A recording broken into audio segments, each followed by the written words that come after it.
Good afternoon. Peace and blessings. Peace and blessings to everybody. As you see the title, just a freestyle live stream. Say, let me come on here and dust off the stream, y'all. Hope all is well on y'all end.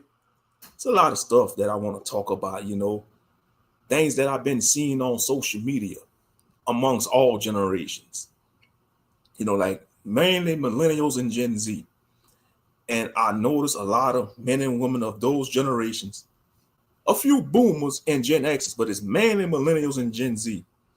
I noticed a lot of us millennials and Gen Zs, we are not satisfied how life is right now. I notice what I'm observing on the internet. I see a lot of, especially the young generation, like Gen Z.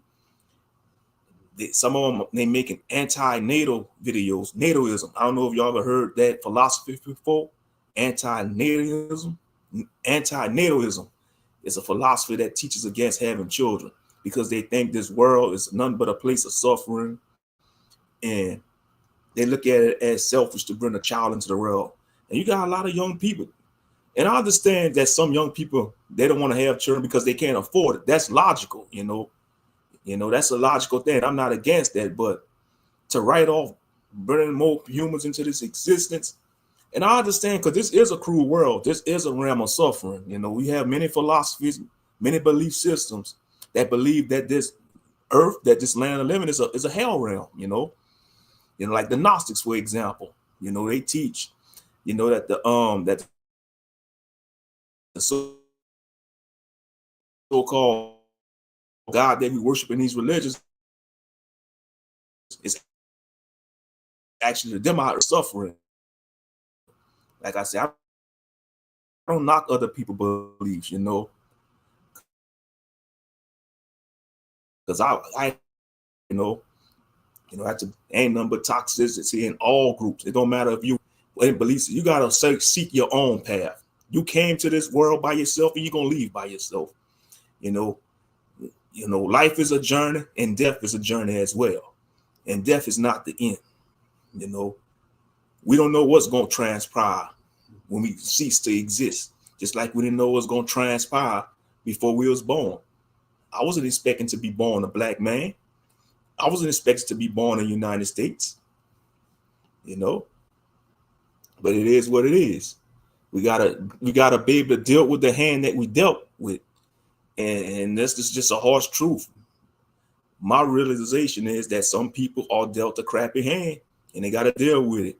Life isn't fair because this is a dog eat dog world, and you got a lot of millennials and Gen Zs. They tired. They making videos about giving up on life. A lot of Gen Z don't want to work because they say, what's the point? They ain't getting paid a livable wage. I mean, it's just a sad state of how things is in the world.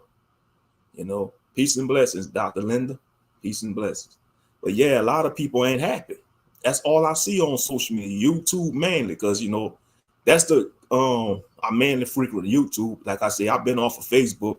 I don't be on Facebook. I got Instagram. I'm on the gram, but yeah, it's just a lot of craziness going on. You got the Diddy trial. He gonna be found guilty because he is guilty. He's a wicked man.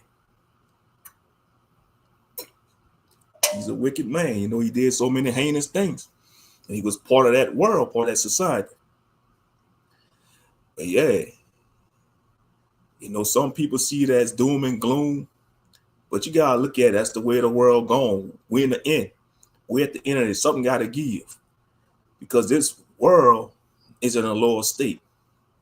We in dark times, and things ain't going back to pre-2020. Ain't nothing going back to normal. Ain't nothing going back to normal. I hate to be the bearer of bad news. Most of us, we know this. Most of y'all that come to this channel, y'all already know what's up, how things are in the world. Things ain't getting back to normal. I mean, it's the main things I see people complain about is the dating scene, the job market. To be honest, that's the main two things I see millennials and Gen Z complain about: the dating market and the job market. That's the main two things that's most people griping about. And social media has a part to play in how the world is. A lot of people, they live on social media. A lot of Gen Z, they forgot how to live in the real world. You know, and that's sad because they're the generation that lived on the internet. Like I say, us millennials, we was exposed to the mid-tier internet. Gen Z, they was exposed to the high-tier internet. What I mean by high-tier, they was born into it. They was born into the internet. You know, and the future generations after Gen Z, they are coming out the womb. As soon as they make a 1 or 2, oh, they give them a phone in their hand. You know, you be seeing these infants holding the phone up. They be 3 months old, some of them holding up a phone or a tablet. Shoot, when I was like 4 months old, they didn't give me no phone to play with. They gave us, you know, they gave me a rattler or a toy or something, you know, for babies. Now the new pacifier is a phone or a tablet for these babies that's being born. You know, that's the way the world is getting.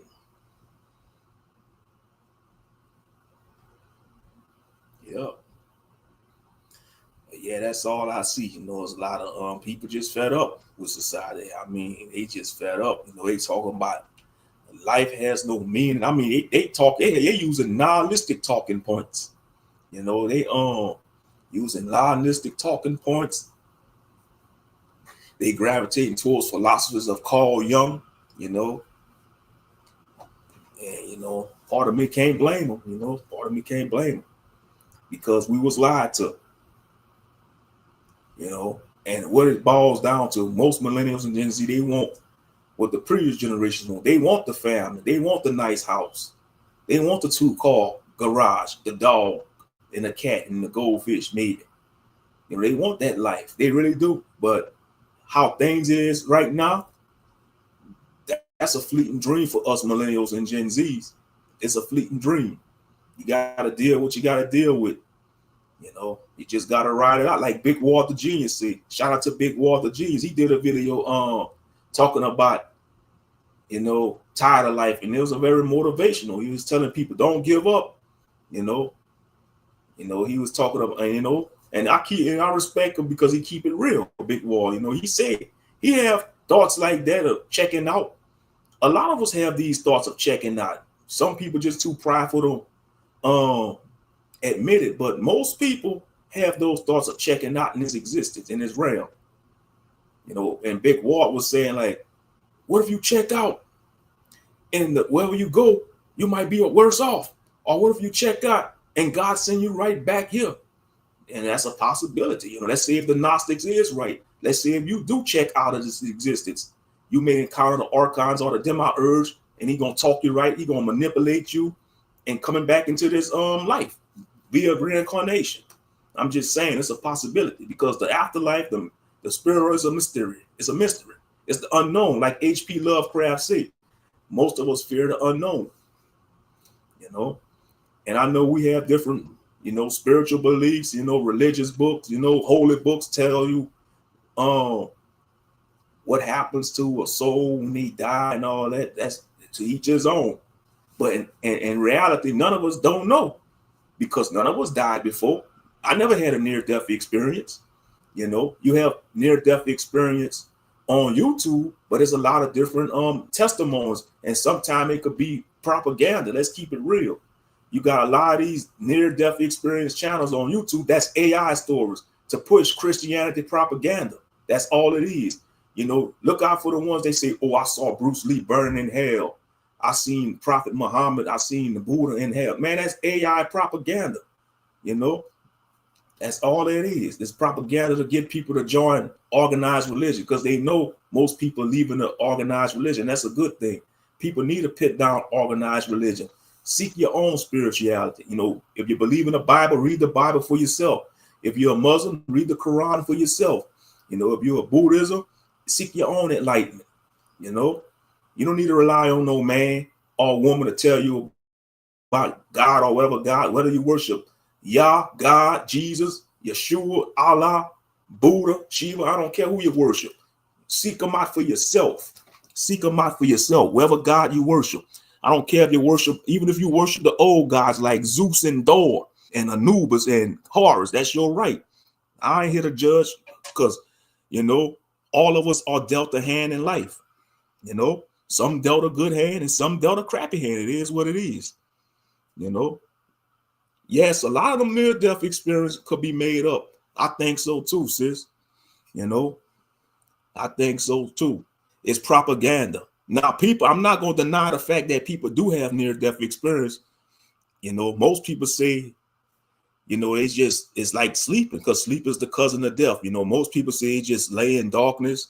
Some people say they be in a tunnel and they see the light and they hear the voices of God. Sometimes they hear the voices of their loved ones. Sometimes they see their loved ones welcome them to come into the light. You know, that's what some people say. Some people say they saw Jesus. Now, that's a red flag. When they say they saw the face of God, I don't believe that. When they say, oh, I saw the face of God, that's impossible, because we know the scriptures say no man could see the face of God. Even Moses, when Moses went on top of the mountain, he couldn't even look the Most High in face to face because he was going to die. The Most High had to turn his back.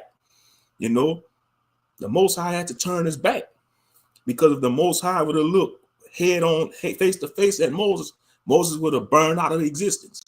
That's how powerful the Most High is, because he's cleanliness. Ain't nothing unclean can approach the Most High.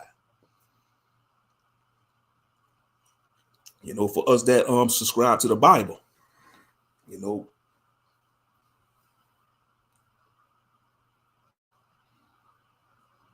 But yeah, you know, I don't deny the fact that people have them, you know, because some people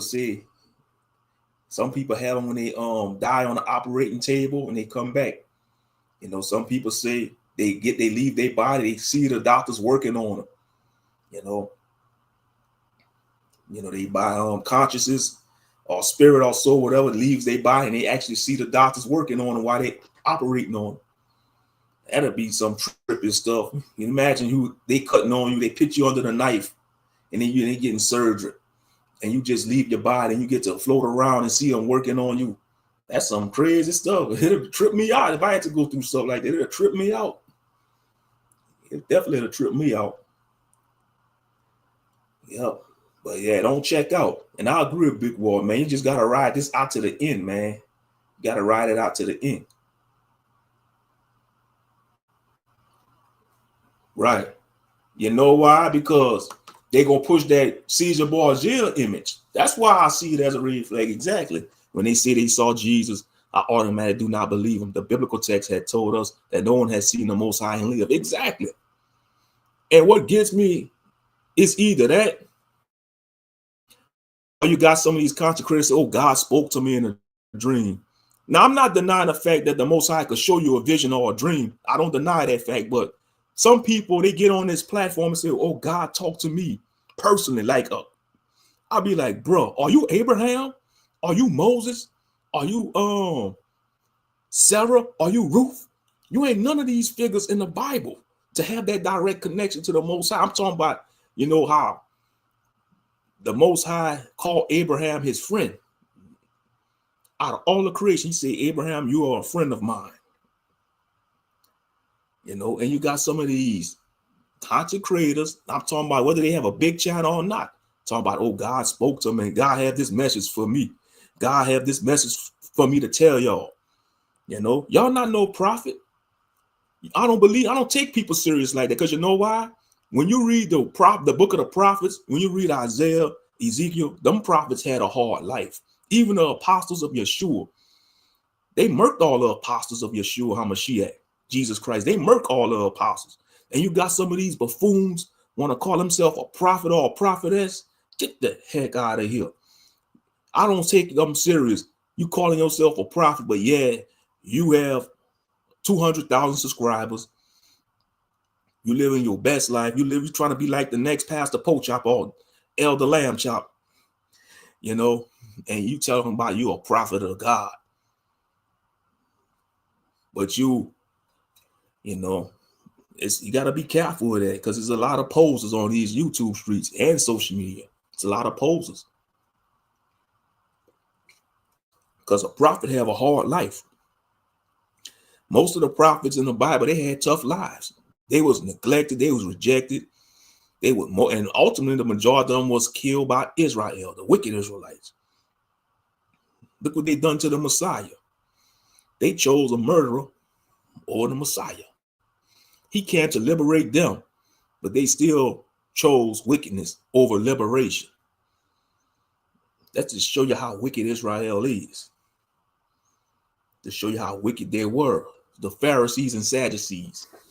They was none but some insecure. Yeah, they know Torah. I give that to the Pharisees and Sadducees. These men, they knew the Torah.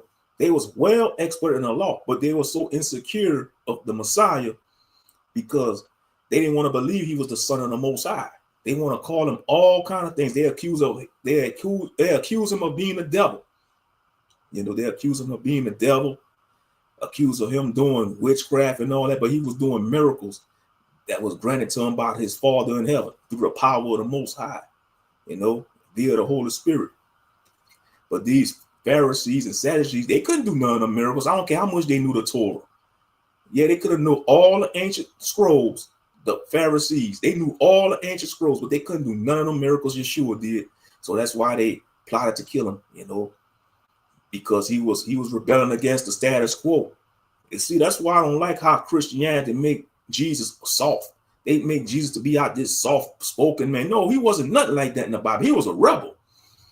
He was going against the grain. You talking about going against the grain?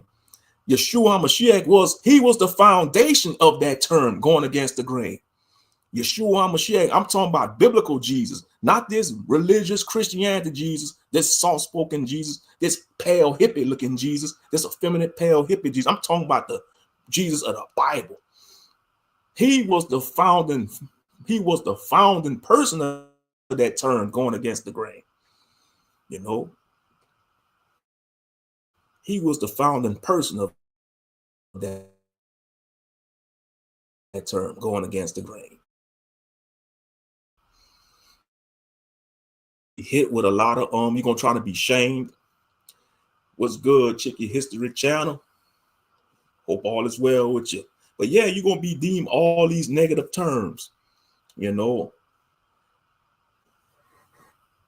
by these so-called NPCs, these people in meat suits, these soulless people, you know, because we walk amongst people that have no soul, you know, and they want to talk about, oh, so-called pale people have no soul, man. There's a lot of melanated people with no souls too. Don't get it twisted, because wickedness knows no skin color or nationality. When it comes to wickedness and righteousness, you know, just like you got a few pale folk, they could be righteous, and like melanated people, they could be super wicked. You know, evil is evil and good is good. You know, but yeah, hold on, don't give up.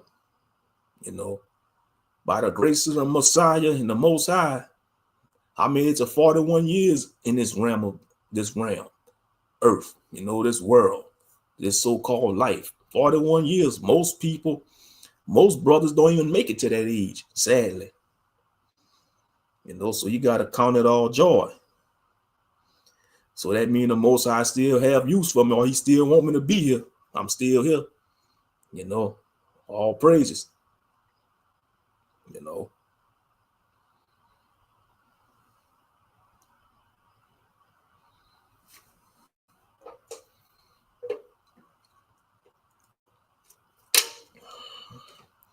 Yep. But yeah, now enough of that. And another topic I've been seeing circulating on YouTube and social media. What the world is black fatigue? Okay, from my understanding, black fatigue, there's two, the way I'm looking at it, there's two sides to black fatigue. I see the pale folk side of it, meaning I guess they tired of us blaming all of our woes on them.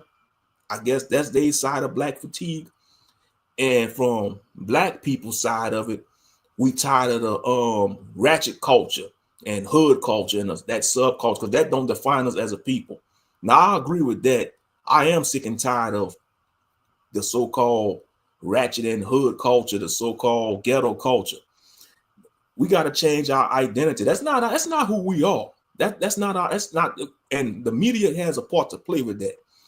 And that's what ticks me off. The media has a huge part to play in that blame.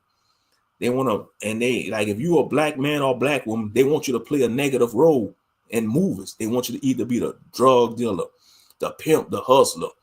You know, if you're a black woman, they want you to be the loud, angry black woman, you know, that hates everybody, that just want to could do no wrong. You know, they want, you know, the stereotypical BS. So I see there's two sides to the black fatigue. Well, I mean, it could be a propaganda, you know, just trying to incite a race war, maybe. But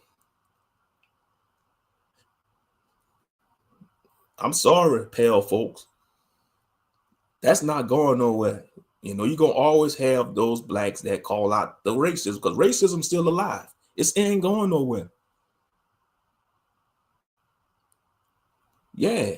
Who won't want to be tired of racism? Systematic. It does exist. Now you're going to have some of these turncoats, because you got to watch what you say on his platform. So I'm going to call them turncoats. You're going to have some of these melanated turncoats go say, oh, racism died down. They delusional. Delusional.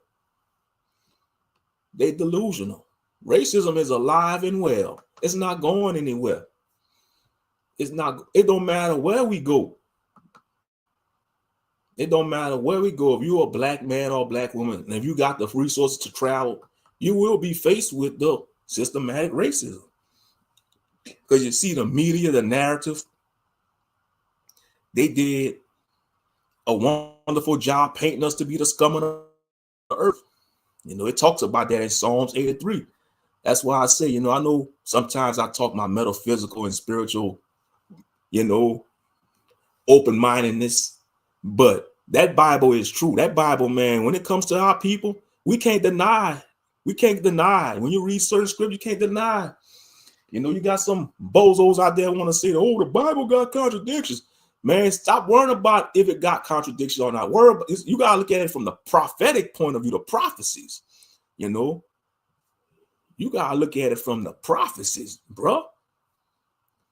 You know, y'all too busy trying to get deep and talk about, we got those. Y'all take the Bible literally. No. Just look, y'all want to cry. Okay, I don't get some of these so-called melanated people. Y'all want to cry systematic racism. And then when we tell y'all what's the root cause of it, y'all want to deny it. Y'all want to be like, oh man, they wrote that book. King James was a white man. King James was a Fruit Loop. He wrote that book. No, King James, he translated it. He didn't wrote the Bible, King James. He translated it, you know, from the scrolls. But yeah, we've been tired though. Back to this comment. This ain't nothing new. Black fatigue is blacks tired of systematic racism. We've been tired of this since before I was born, you know, because I think about, you know, like the boomers and Gen X, they had to deal with Jim Crow. They had to deal with a lot of segregation. The 90s, you had the LA riots. I remember watching when they beat Rodney King. I think I was like in first or second grade during the Rodney King beating. Yeah, I was a child and I saw that. I remember watching that on TV. I was like, man, they beating this man. I mean, they were just vicious, beating him with these billy clubs. That was in the 90s and I was watching that on TV. I remember it like yesterday, you know, watching as these pale orcs, 5 against 1. I mean, just relentlessly assaulting his brother like he was the Hulk or something. I mean, that was brutal what they did to Rodney King. That was straight up brutal. He didn't deserve that. Now you let it be reversed. Let it be 5 melanated cops doing that to a pale man. You know, they would want to call in the execution squad. They would want to call in the lynch mob. Talk about send them all to prison. That's how hypocritical this system is. But when I think about it from the pale folk side of the black fatigue, they just don't want to be called out on their buffoonery. They tired of the so-called white guilt. And I know all so-called pale folks didn't own slaves. That is true, but they still reap the benefits of it. We can't deny that. They still reap the benefits of it till this day. And what gets me, oh, I'm not racist. I got black friends. I got a black husband. I got a black wife. That don't mean nothing. Man, some of the most racist, let me tell y'all something. Y'all know this too. Some of the most racist, pale folks, they sleep black. They sleep black. Yeah, I said it. That's be some of the man racist ones. They they talk all that pale power stuff, but they sleep in black because they got that obsession. They want their bad buck or bad winch fantasy. You know. That's why I say, man, they dumb. You know, the KKK, they stupid. They so-called Aryan Brotherhood, they dumb. They worship Hitler like a god. But let's say if Germany would have won World War II, let's say if Hitler would have, if the Axis evil would have won World War II, let's just see if the Germans would have won World War II, they would have killed the KKK because the KKK, y'all Americans, they looked the, you know, they would have looked down on y'all. Matter of fact, they had a scenario like that in one of them video games. I saw a short the other day on YouTube. It was one of them video games called, I think it was called Wolfenstein. It's a army game. It's a war game. And they showed some German soldiers, like in a scenario, it's like the Germans won and they took over America. And they had these Nazi soldiers, and they was walk up to these KKK dudes, and them KKK was talking down on them KKK dudes. So just imagine. That's why I don't get it. That's why I say they dumb. They are stupid. Y'all worship Hitler like he a god. But if the Germans would have won, they'd have looked down on y'all. They'd have probably saw y'all as some dumb hillbillies, some cousin banging hillbillies that like to bang their cousin, you know. They would have looked down on y'all. They would have probably look at y'all unintelligently. Because you got to look at Hitler and the Nazis during that time. They view themselves as superior to all nations, the so-called Nazis. What? They unalived 2 KKK members? What the heck? 2 KKK members was unalive in Atlanta recently, though. But seriously, though, you know, I don't get them like the Aryan Brotherhood, the skinheads. They worship Hitler. They actually worship this man like he their Messiah. But yet, if the Germans would have won World War II and took over America, they'd have enslaved y'all dumb KKK members too. They'd have enslaved y'all. Now, they probably would convert some of y'all to their regime, but they would have still looked down on y'all. They would look at y'all as lesser than them. That's why I say, you know, it's just stupid. It's just stupid. But yeah, I don't give when they say, oh, I'm not racist. You speak by action. Your actions speak louder than words. That's why you can't take them serious when they say that, oh, I'm not racist. I got white friends. I mean, I got black friends. You know, I got black co-workers. That don't mean squat. That don't mean squat. Not a daggone thing.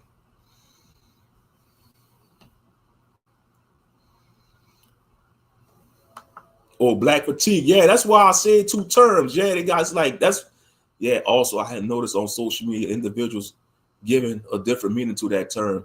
Yeah, that's why I noticed, because you got pale folks having their take on it, and you know, black people having their take on it. But yeah, we all tired. We've been tired. This ain't nothing new for us. If you a so-called black man or black woman or black child, this ain't nothing new. It's been going on. You know, it's been going on since before I was born. And I'm 41 years old. I'm a millennial. Consider an older millennial. Because I think the younger millennials, they like in their late 20s or early 30s and mid 30s. You know, but you know, the millennials that's like 28, 29, they consider like borderline millennials, because they really upper there. They upper Gen Z. You know, they upper Gen Z. But yeah, this been going on. They can't silence us. They're not going to silence our people. They don't want blacks speaking about it. They want us to shut up and know our place. That time is long gone. Oh, yeah, I don't care. It is long gone. I don't care if that orange orangutan in office. You see, they want to go back to the 1930s and 40s when elderly black people had to look down at the feet of a white child and address that snot-nosed white child as sir or ma'am. You know, like I said, I can't imagine what our elders had to go through, like boomers and Gen Xers, you know, because they was like, and it was grown adults probably in their 30s and 40s, and they come across, they couldn't even look a white child in the eye. They had to address even back in the times of slavery and antebellum slavery, like in the 1800s, 1700s, they had to address master child as sir or ma'am. Them dogs acting up. Them dogs probably running. But yeah, I'm just talking about this black fatigue. You know, we talking about what's going on social media about the black fatigue. Yeah, our people been tired. This ain't nothing new for our people. This ain't nothing new. That's why I say racism ain't going anywhere. It's not going to end till when the Messiah comes back, till righteousness be restored on this earth. That's when it's going to go away. But until then, they have no problem with it. Because let me tell you so. Okay, right? If they really want to end the so-called racism, they own people will speak up against it. They will speak up against it in droves. But that's not happening, because even if a few of them speak out, they're going to deem them as traitors and they're going to take them out. They're going to take them out. They're going to see them as traitors and they're going to take them out. You know, like when you had these so-called white people coming on social media telling, oh, black people are the Israelites of the Bible. You don't think they got pushed back from their community? I bet you they family members looked at them crazy. And you already know their racist family members call them an N-word lover. I'm telling you, you know, that was they probably could have lost their job for that. It's worse or not. Just imagine if you see a white person do that, come on social media, especially if they Gen Z, you know, and they just come on TikTok. All YouTubers say black people are God's chosen people. They are the Israelites. And if they have a big platform and go viral, they at a higher risk of losing their livelihood. Especially if they got a job. They might lose their job. They might get blackballed from certain groups. That's how vicious social media could be. If you're a truther, you got to be careful, because this society is so sensitive. They hate the truth. They will try to destroy your reputation, your livelihood, and ultimately try to take you out of existence, unalive you. You know, because this world hates the truth. They more comfortable living in a lie. They more comfortable living in a lie. Yeah, oh yeah, they tarnish that term woke. You know, they tarnish that term woke. I can't stand that.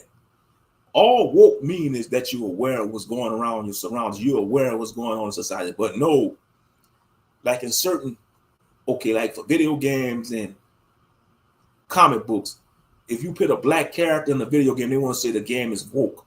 If you put a black woman as the lead role, if you put the black man as the power alpha male in the video game, they want to say the game is woke. Nah, it's not woke. It's just me and you. You know, you want your character to be a lead role of a melanated person.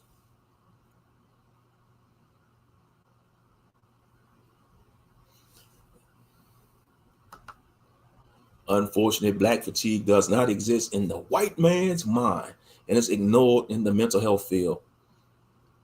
And one need not wonder why. Yeah, because they're going to deny it. Because if they address it, that means they're going to have to tackle they're going to have to change how things are. And they're going to have to change the system. But they know they're not going to change the system because they like it where it's at. And to be truth about it, they are the minority. They are the minority.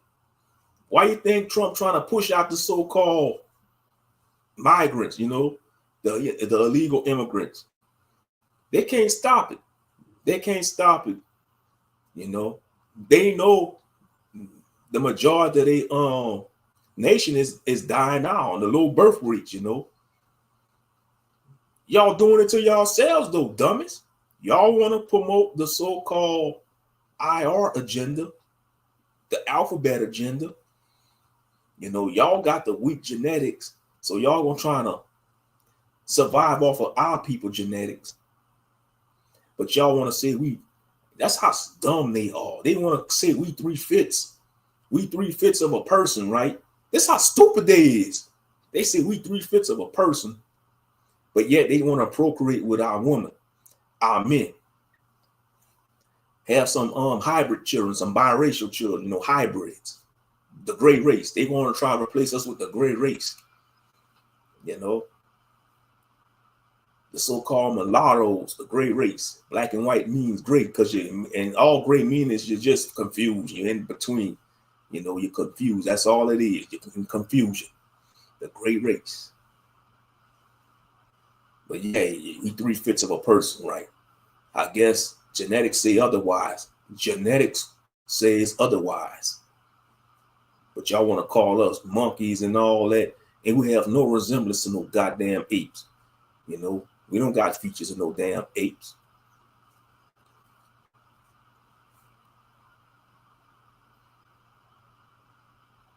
Articles of impeachment was filed against Trump today. He's doing a horrible job. They want, you know, they getting, and yeah, I'm telling you, that's their champion though. When things go south, don't complain to me. They better not complain to us. I didn't vote for him. They voted for him. They wanted him back in office. But yeah, something gotta give though. Something gotta, you know, give. You know, because if this keep going on, it's gonna be terrible for the future generations. You know, like for Gen Alpha and Gen Beta, when they become of age. You know, if millennials and Gen Z complaining about how the system is, you know, how the housing market is, how rent is going up, the pay don't want to go up. You could imagine, you know, because when I look at my younger cousins, that's babies, you know, and toddlers, you know, like my little niece, she's she's 7 years old, my little niece. So I guess she could be considered Gen Alpha, you know, and my cousins that's like infants and toddlers, that's Gen Alpha or Gen Beta. You know, they parents all Gen Z. You know,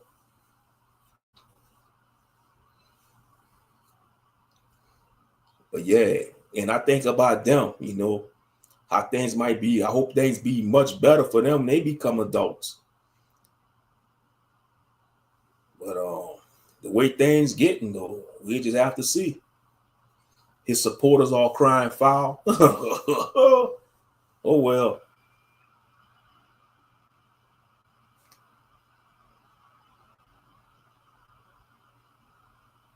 Yeah, he trying to take away a lot of benefits. I heard he trying to attack like Medicaid.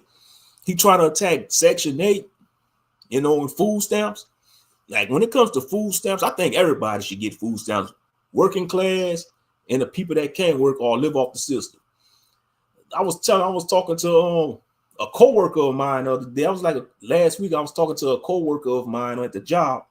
I was telling them, I said, man, I could use some food stamps. I said, you know, all they have to do is give me by maybe $200 to $300 a month of food stamps. I could live off of that a month. And I said, I was joking with. I said I should go try to apply.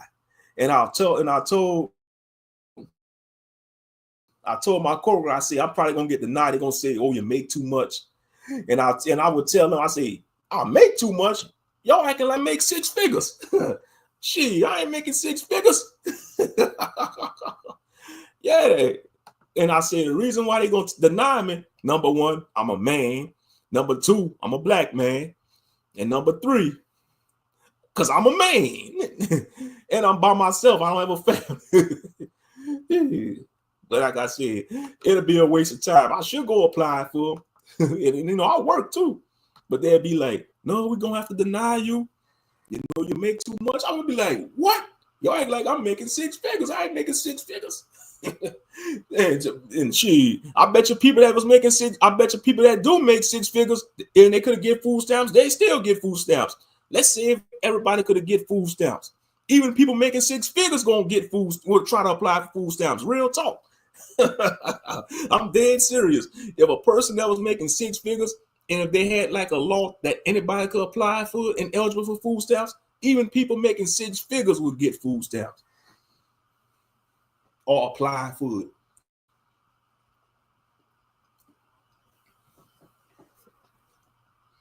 But yeah, that's all. I think single people should get food stamps. If you're a single man or a single woman, because how things are, like I think single people should get at least between $200 to $500 a month in food stamps. Married people should get at least $800 to $1,000. Now y'all could put your opinions in there too. Like it was a married family, it was a married couple. They got maybe 2 or 3 children. Give them about at least $1,800 to $1,000. Now single people get between $200 to $500. That's reasonable.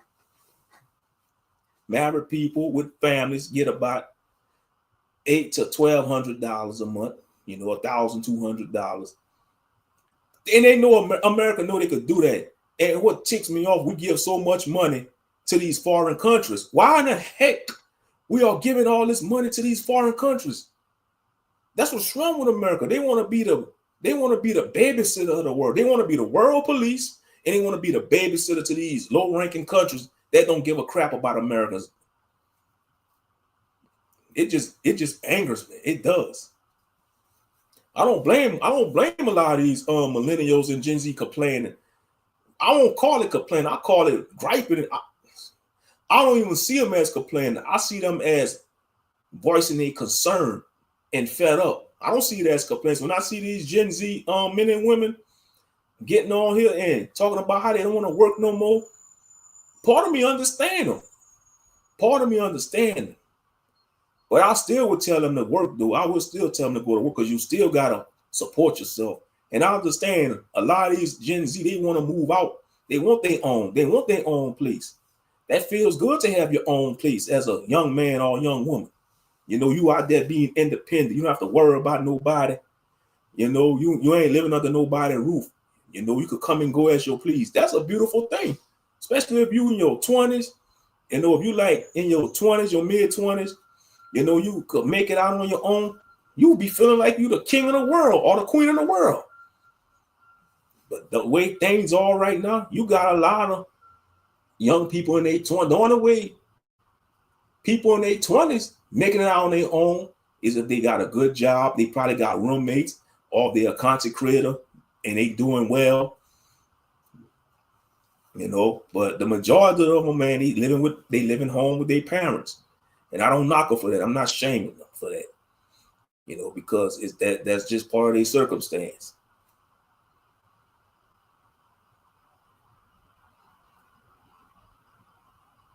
Yeah. Everybody was getting to doing an event, right? Mm-hmm.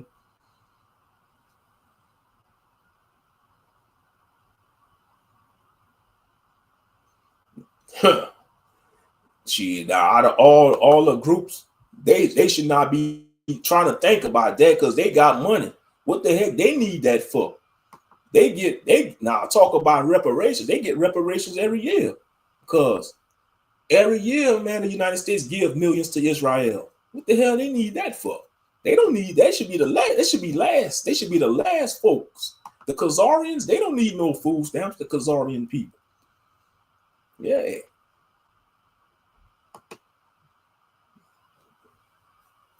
They don't need that. If somebody of a Khazarian say they poor, they a fair Khazarian, man. Because I don't know any poor Khazarians. Even the low tier Khazarians got more money than the average American. I'm talking about the low-ranking Khazarians. A low-ranking Khazarian probably got at least $250,000 in their bank account, or at least over $10,000 in their bank account, and that's just being the low-ranking Khazarians. You getting a lot of subscribers, huh? They really think you're a content creator, huh? What's up, people subscribing to Naomi channel? They gonna try to pressure you into doing. It'd be crazy, Naomi. They offer to buy you some equipment just for you to do content. Don't fall for that trap, because let me tell you, they're gonna expect you to do content. Don't do it. If you ain't ready to do content.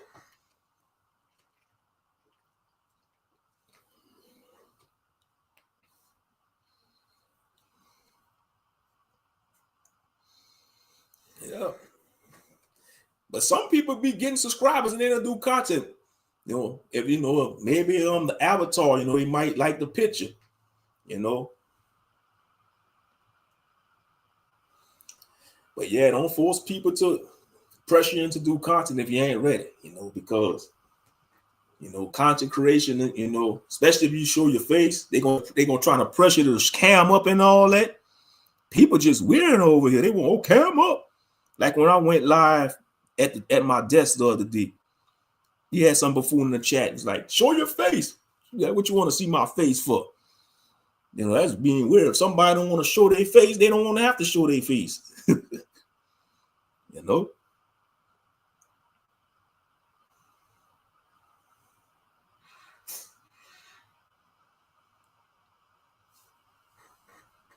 But yeah, earlier I was watching Angry Man, you know, and I understand Angry Man why he don't go on panels. Every time Angry Man go on the panels, these Negroes be disrespecting him, whether it's a male or female. He get a lot of hate. He get more hate from men than women, though. Don't get it twisted. I know sometimes he go in on black women, but the majority of his hate comes from black men, Angry Man. And that's the truth. You know, he going on the men too, Angry Man. But I ain't gonna lie. As long as I've been on YouTube, yeah, and you know, and been watching Angry Man, I didn't, you know, watch him every once in a while. He get all his haters from these damn ninjas. These ninjas are haters. You know, because you had one of these damn goofers on a panel calling them all this, but Angry Man put him in his place. And then you had one of these damn young Negroes trying to hit Angry Man, calling that man, nobody trying to listen to y'all old niggas. You know, and Angry Man paid the host of the panel to kick them off the panel.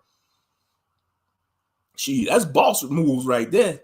If somebody pissing you off on a panel, you got all that money to pay the host to kick them off the panel.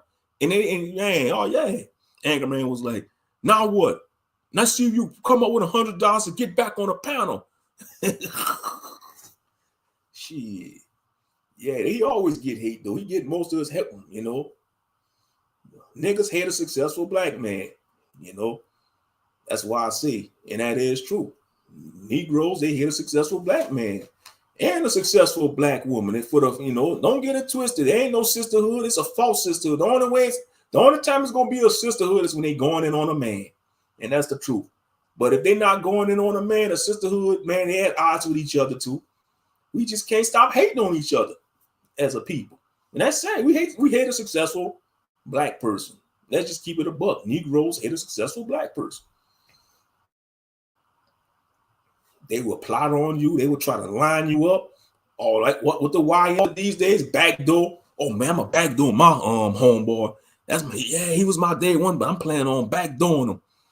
And a backdoor, all that is just another term for lining somebody up, setting them up for the kill. That's all that is. The same thing. Backdooring. And that's been going on for centuries. Ain't nothing new under the sun. That's just a form of betrayal, a setup. That's all it is a setup. So talking about they make you see these YNs, they thinking they doing new shit, but they doing stuff that's been going on for years. You know, and Angry Man called that out to that young dude. He didn't want to believe it though.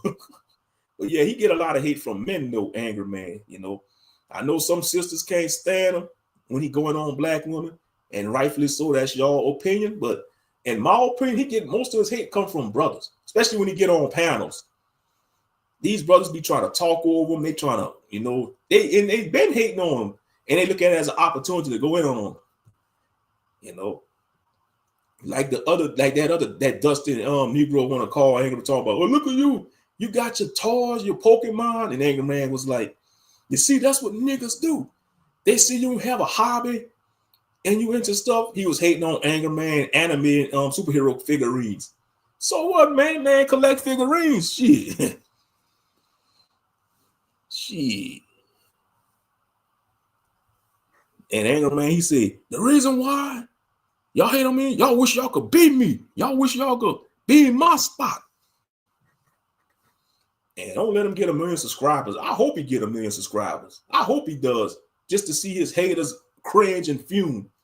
I hope in the name of Yeshua, Angry Man, get 1 million subscribers, get that gold plaque, and let his haters fume and cringe like vampires in the sun.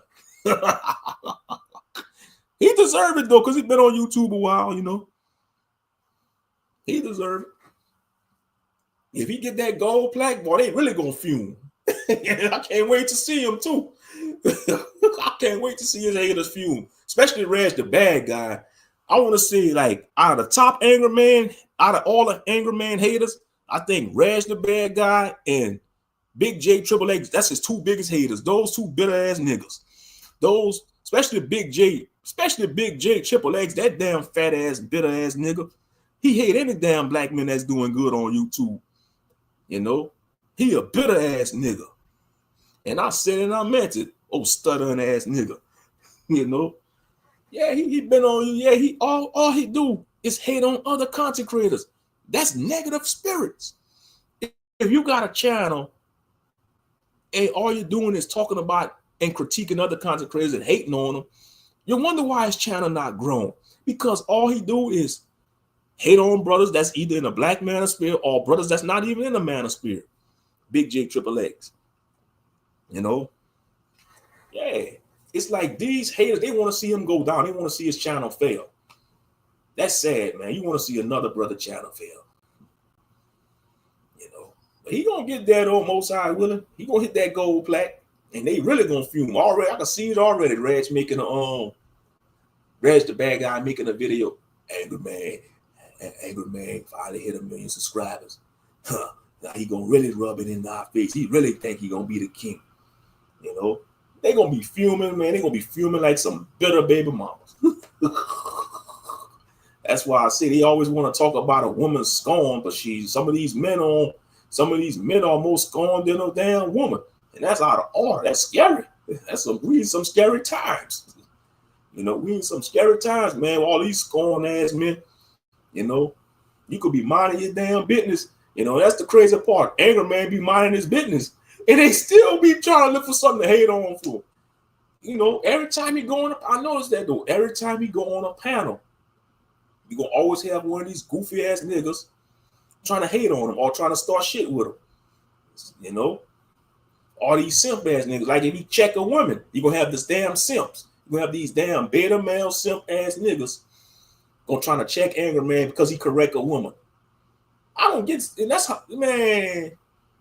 You got a lot of niggas went to the damn grave sipping over a woman they not even sleeping with. That gotta be a sorry ass way to die. You going to the afterlife over a woman that you ain't even screwing.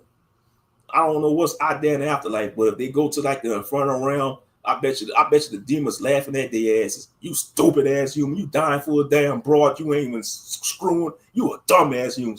Even if they go to the celestial realms, even the angels will probably shake their head. No discipline. No discipline. You let the emotions got the best of you.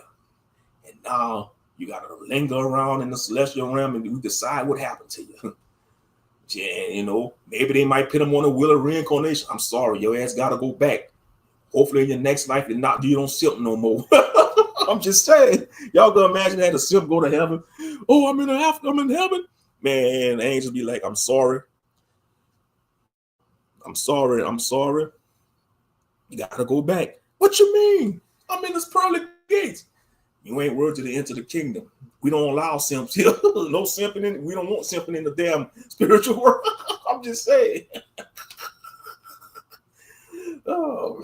And then if they go to the infernal realm, they go like to the hellish realm, they might get lashed, they might get whipped by succubusses and shit. Shit, you want to simp? We're gonna give you some fiery whips. They get lashed. They'll get lashed. The succubus will take the form over the woman that they were simping over, and she'll give them some lashes with some fiery whips and shit on some Dungeons and Dragons type shit. Man, simping could lead you to the, man, I'm telling you, simping could lead a man to the grave or the cell. Tupac said it best. When a woman get, you know what, a nigga dies. That is true. That's sad though. That's Tupac, man. Tupac was on one, man. He was ahead of his time. Like when Tupac passed away, I was like in the sixth grade, you know, in the sixth grade, and I looked at Tupac being old, but he was just in his 20s when he passed away. He was just in his 20s. But you know, when you were a child, when we was children, like when I was in elementary, we look at somebody in their 20s or 30s, we look at them as being old, but they were still young. And now that I'm 41 and I'm looking at somebody that's in their 20s and 30s, I say, man, they're young. You know, I'm still considered young. You know, us in the 40 club, even if you're in the 50 club, that's young. Even though that's considered middle age, you know, I don't consider somebody. I know allegedly when you hit 50, you consider to be a senior citizen, I think, and you be eligible for ARRP. But nah, I think 60 you should be a senior citizen. Once you hit that 60, you're a senior citizen. But not, you know, it is what it is. See, everybody got a right to their opinion. But yeah, that's ironic, man. You know, when Tupac and Biggie passed away, it was just in their 20s. And now that I made it to 41 by the grace of the Most High, I made it to the age of 41. That's crazy that I outlived these men, you know. But their legacy still lives on, though. You know, even though, you know, some of their lyrics had controversy, you know, but it is what it is, you know. They had that was their purpose, you know. It was meant for them to make that music and put that out there, you know. We can't deny that because they left a musical legacy, especially Tupac and Biggie. But Tupac, you know, he made songs that make you want to think. Even though he had his street songs, you know, his thug songs, but he made meaningful songs too, you know. But and that was one of his quotes too. He had a quote song about he didn't fear death, he feared reincarnation. You know, so we don't know what became of his spirit if he was incarnated back into this realm. You know, he ain't gonna even remember he was Tupac. He probably had, I don't know, but hopefully he went to the higher realms. Hopefully he went to you know, celestial realm. You know, but yes, it was. Yeah, his interviews was worth watching. Yeah, he was very intelligent. He was an intelligent brother. Tupac was intelligent, and I think the powers that be they orchestrated to take him and Biggie out. It was an orchestration. They orchestrated that, especially when it comes to Biggie Smalls. I think Diddy, he has a huge play in that, taking out Biggie Smalls, because when Biggie Smalls was alive, Diddy was like the Robin and Biggie was like Batman. He was a nobody. He was just a sidekick. P Diddy.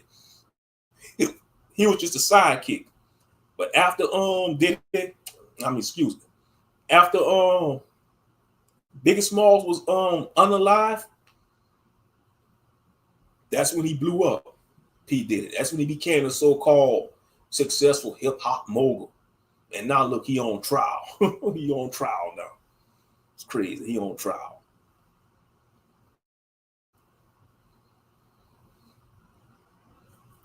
Y'all think they gonna find him guilty though? I think they gonna find him guilty. I think they're gonna find him guilty. He might have to do some time, or he might have to pay a lot of people off. Or if he get away with if he get away with this, if he beat this trial, you know he paying a lot of people off for that. He probably gonna have to pay some people off if he get away with it. But I doubt it though. I think he going down. I think he gonna do some time. He might do a few years and they'll let him out. Because you know it's a humiliation ritual. But I don't want to go to none of his parties, man.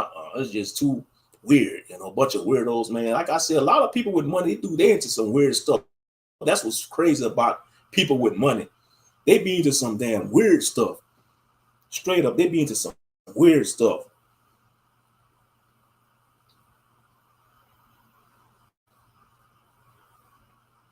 Appreciate the donation. Appreciate the donation. Professor Level, appreciate it. But yeah, they be into some weird stuff. I'm serious. They be into some weird stuff.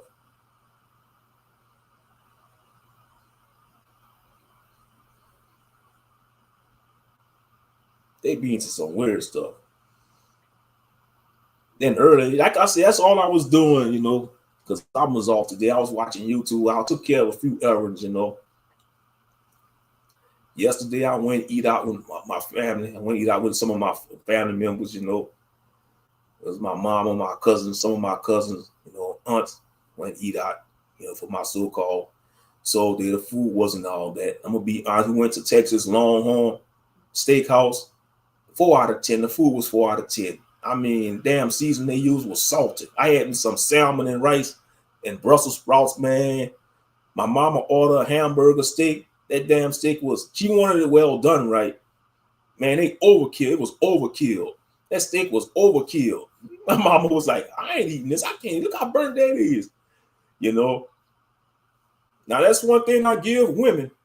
Y'all honest when it comes to eating food. If the food is crappy, y'all gonna let them know. Y'all gonna let them know. So I give women their props for that. Some men will be honest, and some men will just lie about it. We be like, yeah, it's good, man, it's good. But a woman, she gonna let you know up front. Nah, I could use a little more seasoning. Nah, it's not cooked. It's not cooked all the way. So yeah. So I don't get when you got some of these people on there. Oh man, black women be complaining about the food. Man, they supposed to be honest. If you don't know how the food is, they gonna keep messing the food up. And guess what? My mama, aunts, they known for that too. Like when we go eat out, my mama, my aunts, they'll let them know. They'll let the waiters know straight up. And that's what happened. Guess what happened? We end up getting a discount. I think they mark off some of the food on the menu on the ticket. Yeah, we got a discount. We got a good discount too. Think some of the stuff they didn't charge us for. Hey, blessing in disguise. Even though the food was 4, that's what I was saying. I said if I rate everybody food, I'll be like it was 4 out of 10. And I told that to my aunt. I was like, that's just me being generous. Because if I could have been harsh like Chef Ramsay, y'all know Chef Ramsay, when food is crappy, man, he raised hell. That's why it's called Hell's Kitchen, and Chef Ramsay. I told my aunt, I was like, man, I'm being generous. I'll give it a 4 out of 10. That's being generous right there. Because Chef Ramsay would have given it probably a -1.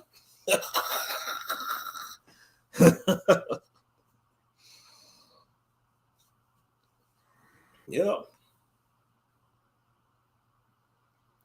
And I was telling my mom, and I was like, man, my daddy didn't go. My dad just stayed home and chilled.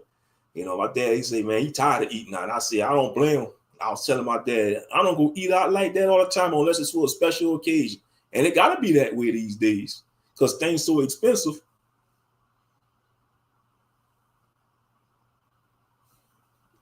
Man, it is what it is. You got to be honest. I have heard a few men say they don't take their wives or women out because they are too loud and complain too much about the food.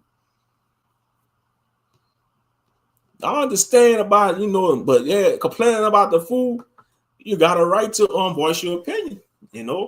I'm sorry. That's just, they will they will explain how the food is. Children do it. Like, my little niece came, my little niece went, and some of my younger cousins, like my young cousin, one is 1 year old, and his older sister probably like 3 years old. And they was enjoying the food, the children. Even my little 7-year-old niece, she didn't enjoy her little steak bites. She had like some cut up steaks for children. She even said it was salty. My 7-year-old little niece, she was like, it's salty. She didn't even eat all her food. It's like the season they used, it was too salty. And if somebody would have had high blood pressure, that would have made their blood pressure spike. So it's like an intention, they trying to make us sick. They put all them sodium in the season. Now I understand we like seasoning, as melanated folks, we do like flavor. We don't want nothing bland, but sometimes we overdo it. Sometimes we are known to overdo it.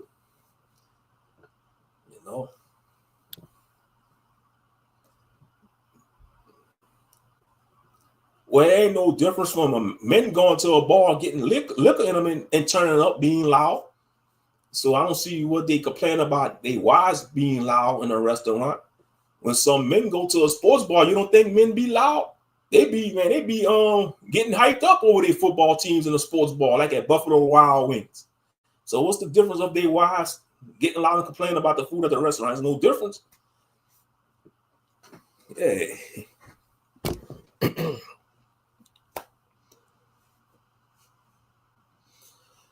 Yeah, I'm gonna have to try to tone down on the. Yeah, I'm kind of glad. You see, this is a blessing in disguise that fast food is going up. Because let me tell you why.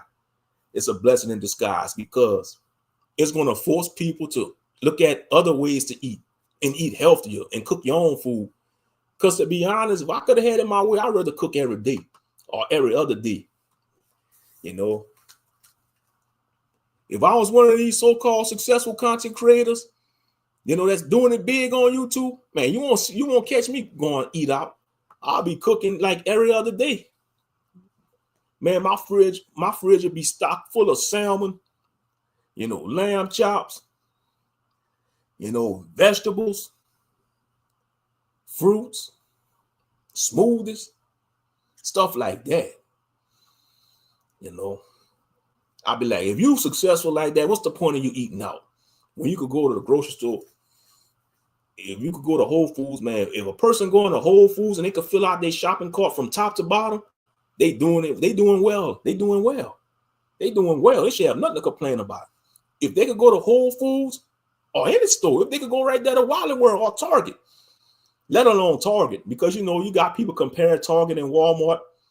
They say Walmart is for the poor people, and they say Target is for like the middle class people. I'm sure y'all know what I'm talking about. They compare Target and Walmart. Some people say they don't like going to Walmart because a lot of ghetto people go there. And when I mean ghetto, that means it could be white, all black, or Hispanic, because ghetto is not a skin color. And I'm tired of people trying to equate being ghetto to black is being black. No, man, I've seen white people that act way more ghetto than black people. And I live in Louisiana. You know, these so-called Caucasians, whoever you call them, Caucasians, white trash, some of them be way, or trailer park trash, they like to call them. They be way more ghetto than black people. Some of these damn white boys think they could out-hood a damn brother in the hood. Some of them, they be trying to out-hood the brothers in the hood. Some of these white boys down here that act ghetto. I'm telling y'all, even a white woman too. The white girls, man, they be trying to act like the hood sisters, be getting their hairstyle like the sisters. And that's how I be telling. I said, yeah, she had a few jakes up in her.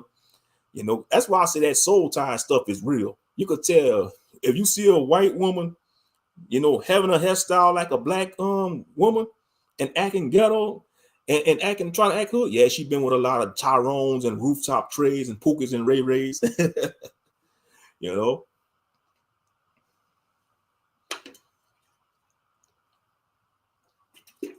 Straight up. You could go on YouTube, just type in the people in Walmart. You're gonna see all kind of weird people up in Walmart. It's, you know, they got channels dedicated to that. The people at Walmart. You'll see all kind of crazy people just going up in Walmart. That's how you know we had a moral decline in society. Because y'all remember, once upon a time, you couldn't go up in these stores looking all trashy, wearing your pajamas.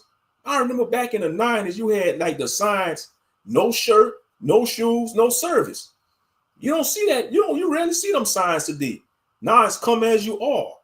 You know, you got people going up in Walmart smelling like weed and hot must. They smelling like weed and hot must, man. Smelling like a damn barbarian coming out the field. I'm serious, men and women. You know, they coming up here smelling like weed and funk. Weed, alcohol, and funk. They don't care these days. People have no self-respect. I mean, just coming up here like a cat in the world. Got their pajamas on. Probably got their damn crusted boxes or drawers on they've been wearing for the last 3 days. Damn drawers, damn crusty, sticking to the crack of their behind. You know, smelling like a goddamn garbage dump. Going up in the stores. You know, they don't care. They don't care. People have no self-respect for themselves. And if you try to tell them something, they be like, oh, man, you judge me. Don't judge me. They like throwing that around. Don't judge me. Man, humanity will judge. I know they misinterpret that scripture. Judge not. They like running, especially Christians. They like running to that scripture.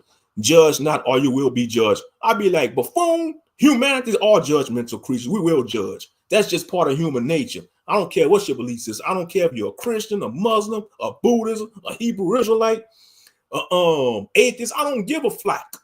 Humanity are judgmental creatures. We will judge. We will judge something. That's just in our nature. So why fight it? Why fight that? That's part of humanity nature. Because I guarantee you, if we were to live in a world that they had other creatures, like a science fiction world, like if we was living amongst aliens or other non-human beings like dwarves and elves and fairies, they would judge us every day. They would judge us on a daily basis. Just imagine if we lived like in a modern fantasy world with D&D creatures. You don't think you'll see podcasts with elves just talking shit about humanity? I don't care what race. These elves will be on these podcasts on social media. Yeah, man, these humans, they still live primitive. Yeah, we live longer than them. They might come up with great inventions, but they still primitive. They not on the level of us elves, man. We are mastering the scientists. We will beat them into space. And the dwarves, they'll be like, man, they stout. They want to call us stout-minded, but they have no IQs. I'm telling you, if we lived in a world like that with these creatures was amongst us, they will have podcasts talking shit about humanity. They'd be like, man, these humans, they still primitive. They fighting over race. They fighting over religion. They don't realize there could be more beings out there. I mean, it'd be crazy. It'd be some surreal stuff. I'm just saying. Yeah, I'm telling you, they come up in Walmart smelling. I'm telling you, they have, like down here, they go in the store. You smell it in the parking lot. They be in their cars blazing. You will smell the weed in the car, They be vaping. Either vaping. Now down here, they trying to pass an ordinance about vaping. They trying to make vaping illegal in Louisiana. They trying to work on passing the ordinance to tone down the vaping.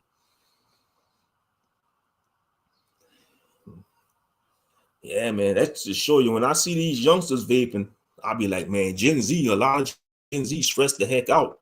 A lot of young people stress the hell out. I know some of them, they vape to look cool, but a lot of people vaping because they're using it as a coping mechanism, But yeah, they go up in the store smelling. I don't care. They even go in a fast food place smelling like that. They don't care. Like I say, people have no self-respect. They don't think about their fellow persons. They just come as they are.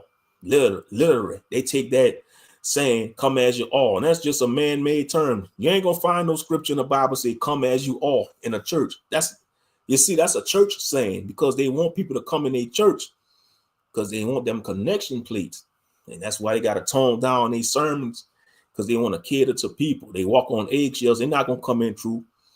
Let's say if I was a pastor in a Christian church and I do a sermon about people trifling like that, I like the name of my sermon to be probably people lack self-respect of themselves. And part of my sermon, I'll go in on about that topic of people wearing pajamas in public. You don't think people in my congregation there started getting cringe looks? Pastor, they be like, pastor. Like, you got people coming in these stores wearing their pajamas, men and women. I'm talking about grown men and women in their 30s, 40s, and 50s. They wearing a t-shirt in their pajamas, going in the store, looking all trifling. Man, they'll be having, some of my people in the congregation, they'll probably be trying to walk out. I'm not feeling this. I'm not feeling this. I'm not feeling this message. Pastor Moshe, I'm not feeling this message. You know how they be. This message is out of order. They'll walk out and you'll never see them again. That's why a lot of these pastors walk on eggshells. But I would never do that buffoonery. I would never do that damn buffoonery. Go in public wearing my pajamas. Now I understand you go and check your mail. I'll give you a pass for that. If you're in your house and you go and check your mail, that's understandable. I'm talking about going in public wearing your goddamn pajamas. What's good, Yaquaba? Long time no see. Yeah, I'm in and out of YouTube. But yeah, anyway, that is trifling though. Going up in the store and going to the gas station. I mean, people so lazy. Y'all act like it's gonna kill y'all to put on a decent pair of pants, even with sweatpants. Some people just lazy. They just lazy. We in a lazy society. And as soon as somebody call out buffoonery, they want to say, oh, don't judge me. Don't judge me. You can't judge. Only God can judge me. Yeah, that's true. Only God can judge you. Only God can judge you. You should be afraid of that. Tell that to the judge, though. All these same buffoons, they want to say, oh, only God can judge. Only God can judge me. Y'all don't tell that to the judge in the courtroom. Why none of y'all tell that to the judge in the courtroom? Because y'all know he gonna get y'all for contempt of court, or he might add on to y'all sentence. Y'all, man, you see, y'all want to talk all that smoke. Y'all don't have none of that smoke for the judges when y'all in that courtroom talking about. I dare one of y'all to tell the judge, you ain't no God. Only God can judge me. You just a man in a black robe. Man, that judge gonna take that gavel and swing it like Thor. Boom! Add 10 more years to his sentence. That damn judge will swing that gavel like Thor hammer, like Manoah year. Oh yeah, that damn old judge will swing that hammer like Thor.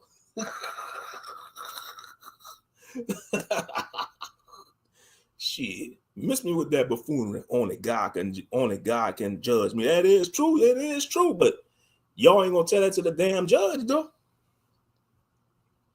Y'all definitely ain't gonna tell that to the judge. Like when sometimes I'll be watching these body cam footage when they catch these shoplifters in the store. Man, what get me about these damn shoplifters? They want to play the goddamn victim when they get caught. No, you do the crime. Now you got to face the music. You know, and what gets me about a lot of these shoplifters, the majority don't be having the money to pay for the item that they be trying to steal. That'd be hilarious doing. Like they got a whole sector of that on YouTube, the police body cam sector.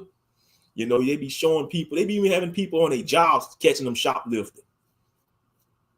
Like they have police body cam footage. They'll go up in the store, be catching these managers. I'd be like, you a damn manager, you stealing from the job? I'd be like, damn. That's to show you, man, people tired of their jobs. And some people actually do that too. They get tired of their jobs so they can say, I'm going to go out in a bang. I'm going to go out with a bang. I'm going to steal. You know, some people get so tired and fed up with a job. Just quit. Just put in your 2-week notice. Don't steal from your job. I could never understand why a lady would wear pajamas, bedroom shoes, and hair bonnets in public, just saying, not judge. Yeah, it's like no respect. You know, this moral decline. And don't get me started on the bonnets. I don't mind the ladies wearing a bonnet around the house. I be seeing some dudes wearing bonnets. That shit is weird as heck. I seen some dudes in public wearing these bonnets for women. I'm talking about the women bonnets. You know, like the bonnets they wear. I be like, what's up with, even on social media? I be like, man, the Gen Z men, man. I see why Angry Man was like, I can't stand y'all YNs. I can't stand y'all YNs. I see why Angry Man be going in on the YNs, you know, when they disrespect them. Yeah, I be seeing some of these young cats on social media, you know, they made on TikTok wearing a bonnet. I'd be like, you know they don't have their father in their life. Say like Hassan Campbell, they don't got their fathers. They don't got their fathers in their life. Shout out to Hassan Campbell, old Hassan Campbell, Mr. Snotbox Rocker. Yeah, these young cats be wearing bonnets on social media. I seen some in public wearing a bonnet. I'll be like, man, that's effeminate behavior. You know, that's effeminate. Wear a do-rag, young brother. Wear a do-rag. Get your kufi hat or something. Wear a kufi. Get your turban or something. They got head wear for men. You know, women, we know the women, they wear the head scarves or the head wraps. Us men, we could wear like a kufi hat or a turban. I always was fascinated with a turban, though. Even when I was a child, a turban like what the Arabs wear, that's dope. A turban, man. Like when I used to watch Johnny Quest, and they had the character Haji, he had his turban on. You know, I don't care if they see a dude wearing a turban, man. That's masculine right there. Wearing a turban or a kufi hat, you know, or mitra. That's manliness. A turban. You know. But yeah, a dude wearing a bonnet, like wearing them women bonnets, man, that's out of order. They look weird. What's good, brother Lost? What's good? I think the golfer. You know, now that I'm 41, I want to start buying me some brims. Y'all know what a brim is, so that's just slang for them hats, you know, like a fedora hat or a circular hat. I want to buy me a wide brim hat. I got one, but I'm gonna probably invest in a few. A wide brim hat.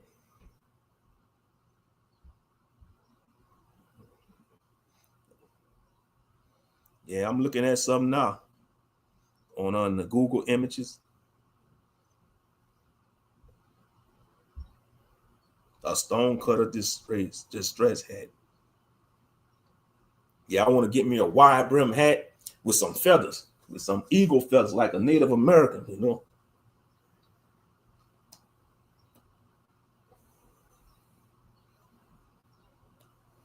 Yeah, they got all kind of designs, though. Or steampunk, like in a steampunk film, you know, with the hats, like the wide brim top hats with the goggles on there. They gonna be like, "What's this dude doing? Dressing like he in a steampunk movie, man? Stop hating, man. Stop hating." Yep.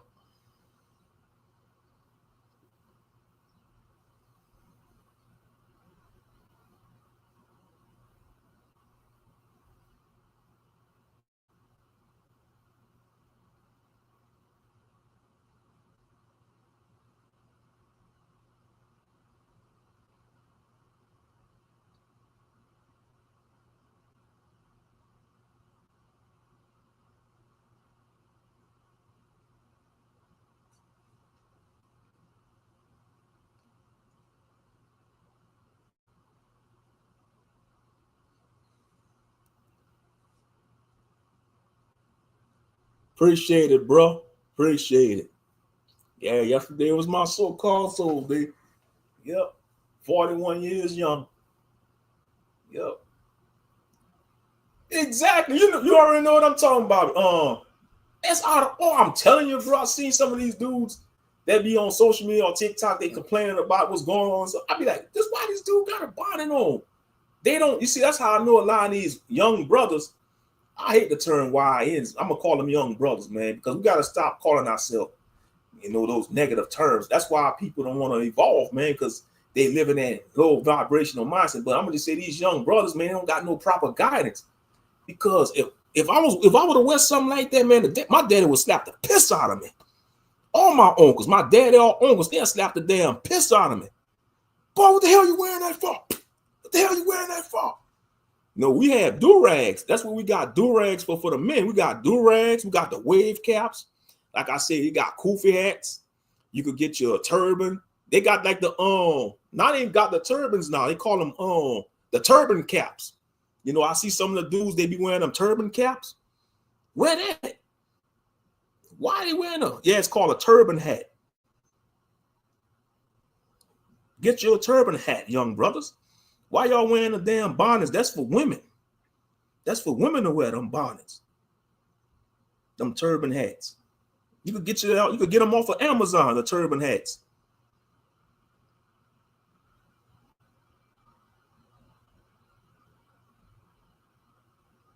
Yep, you could get them off of Amazon, the turban hats.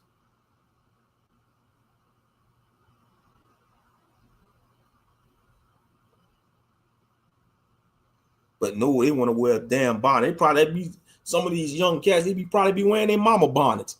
Their mama catch them. What the hell you wearing my bonnet for, boy? Their mama slap the head, slap the shit out of them. Exactly. They don't realize they got a do rag. That's why I say they got no guidance. Come on now, they got no, because if they had guidance, they daddy or uncles, they'll check them on. They say, hey, you better take that off. That's for women. Women wear bonnets, you know. And I'm not against women wearing them because they wear that to cover their hair, you know.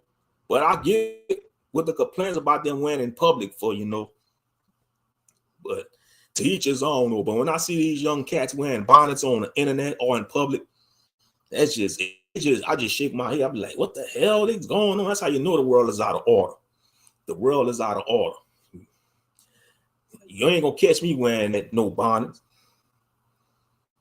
And that should be a no-no. If you a married man, you better not wear your wife bonnet. Why are you putting on your wife bonnet for? You know?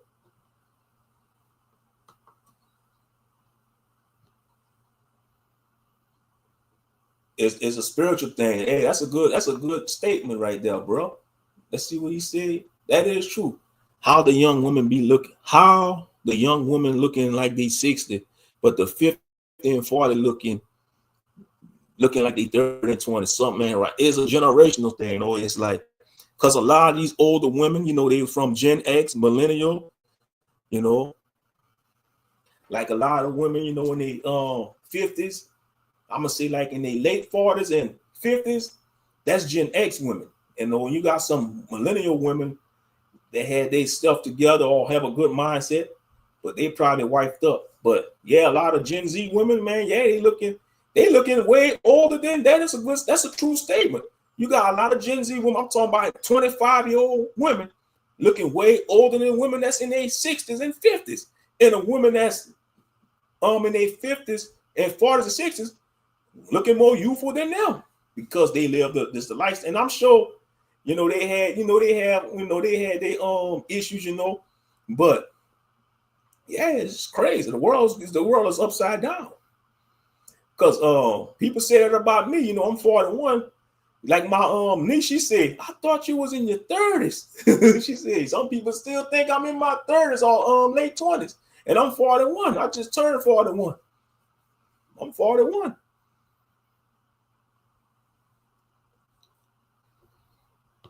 But yeah, it's how you take care of yourself and it's how you live, you know. If you live that fast, like if you in your 20s living that fast-paced lifestyle, it will age you fast. I don't care. If you a young dude out there in them streets, you know, you going after women, you're getting caught up, and don't get caught up in the system. That's gonna stress you out even more. If you go up in jail, that's gonna raise your stress level, your cortisol. How do you see that cortisol? Y'all know what I'm saying. Your stress levels and stuff. And if you're a young woman in your 20s, you know, you want to jump from one ride to one ride and drink and smoke like a man and thinking you a man, you know, that's going to age you faster. And, you know, you can't get mad at the older people that still look youthful. Yeah, they got their gray hair. They may have gray in their hair, but they still got their youthful face, you know. Yeah, because you got a lot of older sisters, man, they be looking fine as heck, you know. I'm talking about they got their stuff together, you know. That's why I say, man, you know, whether it's an older man or older woman, man, humans gonna be attracted to somebody that's fit, that has a fit body, you know. That's why I say it's crazy, you know. They want to it's the double standard. They want to shame older men for dating a younger woman of age, and they call the older women that want to deal with a younger man of age a cougar. But they'll call a man a predator. Man, that don't make any logical sense because a cougar is a predatory animal. So that means if an older woman wants some young rod, that she'll be a predator. But I don't see her as a predator though. You know, especially if the young man is of age. She may be a woman in her 50s or 40s attracted to a dude that's in his 20s or 30s because he might be fit. Same thing with an older man, you know, that might want to be with a younger woman in her mid-20s or 30s because she has a fit body, you know. That's just human nature. We're attracted to people that's fit and in shape. Look at the ancient sculptures. Look at the ancient Egyptian sculptures. The ancient Egyptian arts. It was ancient Egyptians in shape. Like the men and women, they was built in shape. You know, same thing with the Greeks, with these damn freak Greeks. The freaky Greeks. Man, the freaky Greeks, they carve, you know, statues of people that's in top peak unrealistic shape. When you look at some of these Greek statues and stuff, and Greek gods and Greek goddesses statues, they design them sculptures like with you say you ain't gonna see nobody really sculpt like that in real life. That's some fantasy type stuff, you know.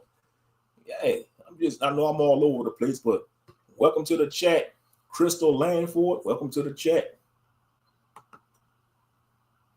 Welcome to the chat. But yeah, age like fine wine. Yeah, it is what it is. Yeah, it's like a lot of younger people. They aging faster than the older people. Let's keep it a buck. Let's keep it a buck. A lot of modern older Salakia. A lot of these young people, these young brothers and young sisters, they aging faster than, you know, because I'm 41 and I look younger than some of these young 21 years old.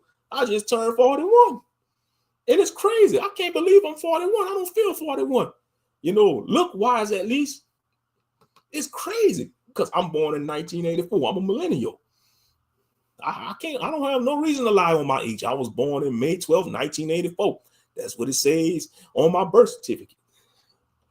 You know, and yesterday was the 12th. But yeah. Let's see what Rockstar said. I prefer an older woman than a younger woman who can't cook. Have you eaten jail food, oodles, noodles, and Cheetos? Ain't that's the truth? Hey, you ain't lying, brother. You ain't lying, because if you date a woman that's older than you, she gonna cook at least. She gonna cook you a meal. These young brothers can't get there with the women they date. Why you think some of these young brothers trying to chase these cougars? You probably got some of these young brothers on Tinder talking about, I'm looking for cougars only.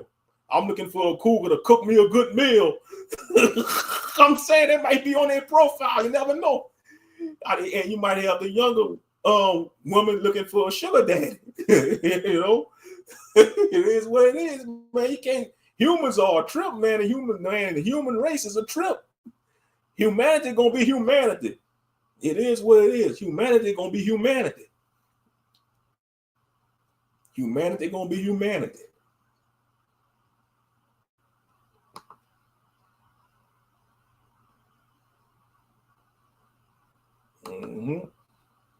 I think hustle keep us young nowadays. Anxiety is aging folks. We didn't focus on anxiety. Oh yeah, the big A word. That's all I see a lot of these Gen Zs and some of these millennials talking about, anxiety. You know, a lot of so-called people in society. And that's the sad thing. They want to, right? In modern American society, that's we got a mental health crisis. We got a mental health crisis. And the anxiety, fear, you know, I think what's inducing a lot of people anxiety is that social media crap. Because people, that's why I deactivated my Facebook. I tell people, get off of Facebook, Instagram, because that's going to boost your anxiety levels up. They did studies on this, and them doctors and scientists, they not lying. They telling the truth. The longer you spend on them, they call it doom scrolling. Now they got a term for it. They call it doom scrolling. And that's the issue. A lot of people in modern society, they doom scroll. They be on their phones or tablets. They scrolling for hours.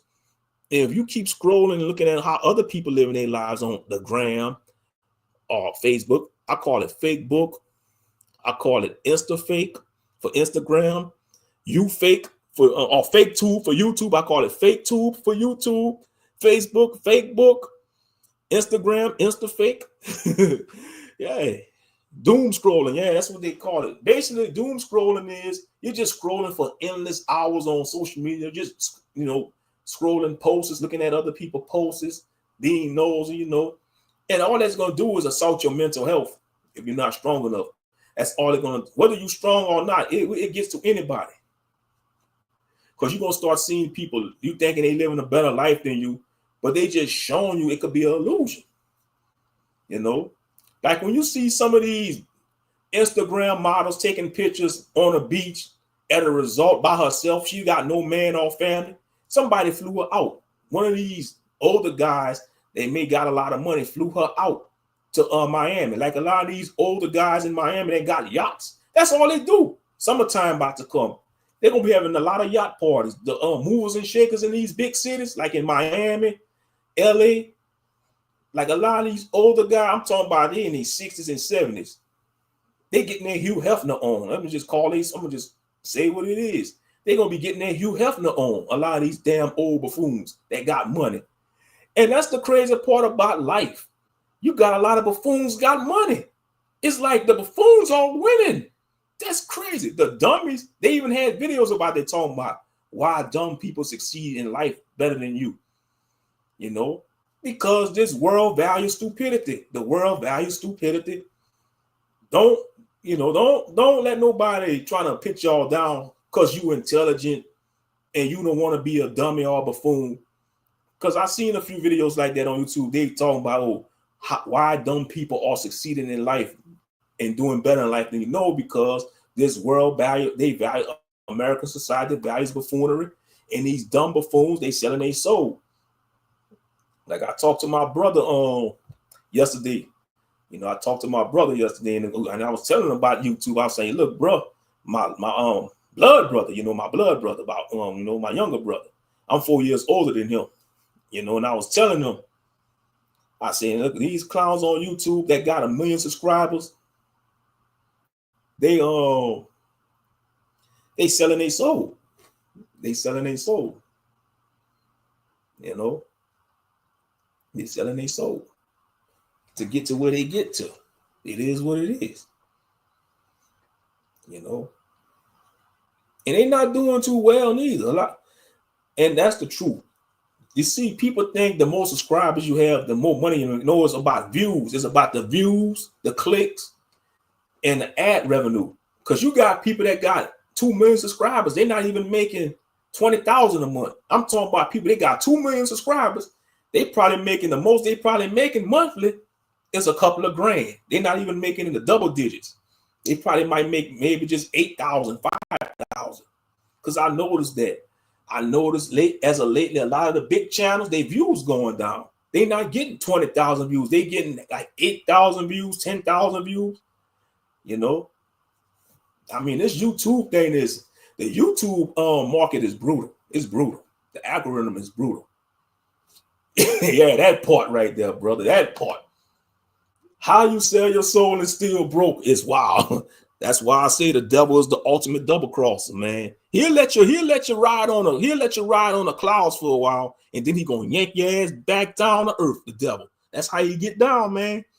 That's how Hashatan get down. He'll let you ride on a roller coaster of pleasure, and then he gonna yank your sorry ass down for people that want to sell their soul. That's how he get down.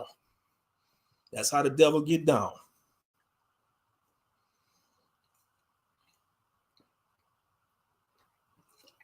Yep, he'll yank a person down from the roller coaster and replace them with a new riders. Replace them with new riders on a roller coaster.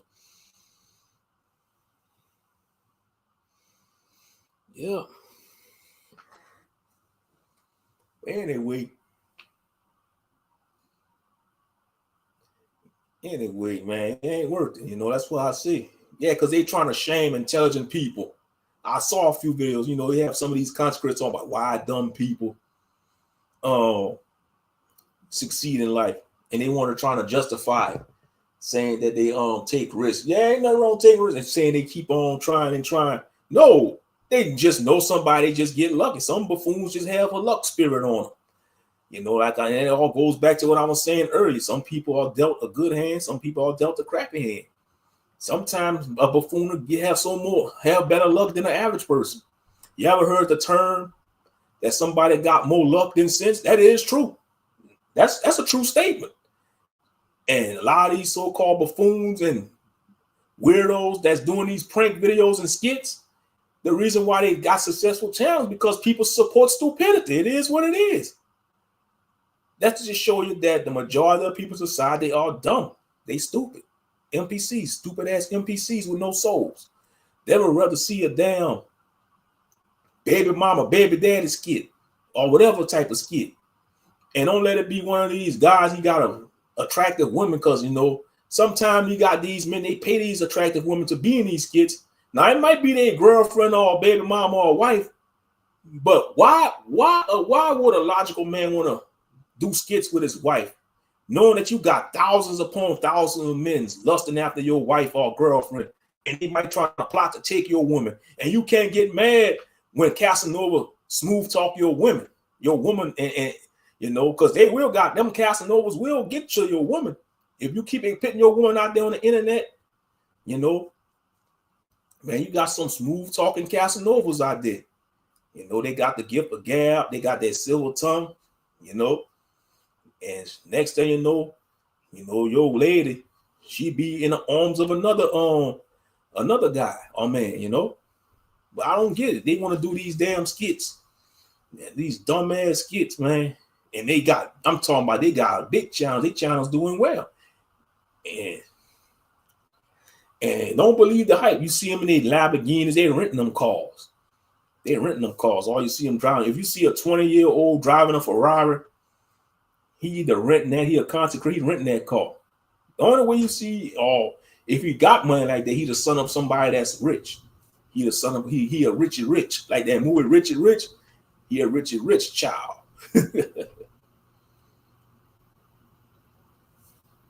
Yeah, that's yeah. A lot of things going on in the world, man. Got Trump and tariffs, the P. Diddy distraction, the race war, the AI rise, the people supporting stupidity. Nobody stands on loyalty. Yeah, exactly. Loyalty is a thing of the past. It's sad. It's like, yeah, that's why I say it's a moral decline. You know, you got the orange orangutan in office talking about trying to make America great again. I'm sorry, that's not happening. It's over. It's over. It's not going back to normal. You know, like I said, we don't know how the 23rd is going to be. I pray to the Most High that we all still around. You know, we don't know, it might be over by then. You know, maybe the Most High might pull the plug, because like the words say, ain't no man, not even the sun knows when it's going to go down. Not even the sun. But I'm just saying, all I know is this decade is a wild ride. The 2020s is a wild ride. And I've been saying that even since 2020 came and went. I say, look, this whole decade of the 2020s is going to be a roller coaster ride. And now we in 5 years of this decade. We in 2025. We in 2025. We got 5 more years after this. We got 5 more years of this decade to go. 5 more years. Yep. It's gonna be crazy, and it's gonna turn up even more. It's gonna turn up even more.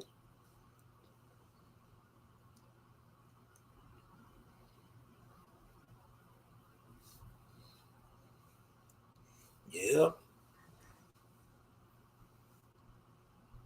I'm telling you, it's gonna get so crazy with the AI. It's like you're gonna have you got that now, smart houses. They be advertising in some of them TV shows, the smart houses. It's just gonna be part of society. You're gonna be having AI patrolling the streets. You're gonna have AI taking your orders at the restaurants. You're gonna have the AI being a cashier. How y'all expect people to make a living if you want to replace the workforce with machines and AI? I don't get them. Unless you're gonna have a universal income for people.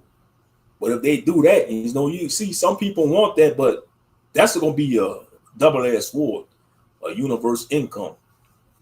That means they're gonna enslave us. They're gonna be a dictatorship. We're gonna be like on that movie Solid Green. And some people might look at the universal income as the mark of the beast. I'm just saying. So you gotta watch that when people's talking about, why they don't come out with a universal income for society. No, that's a red flag, because that's gonna be the precursor to the mark of the beast. That's all that's gonna be, a precursor to the mark of the beast.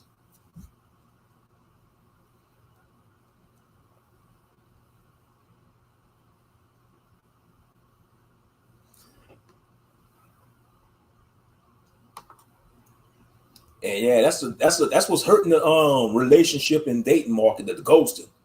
People will ghost you for the pettiest things. You show people loyalty, they treat you like you chasing them down, like the IRS, but you ghost people and treat them like trash. They love you when definitely living in the realm of Mortal Kombat. Yeah, all of you doing well, you boost yourself up, and like they come back and trying to come back in your life. They're trying to come back, especially if they follow you on social media. Especially if they follow you on social media.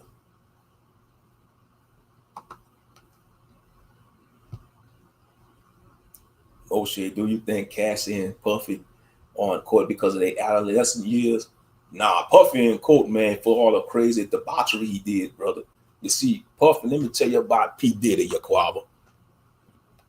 Puffy thought he could be like a Roman or a Greek.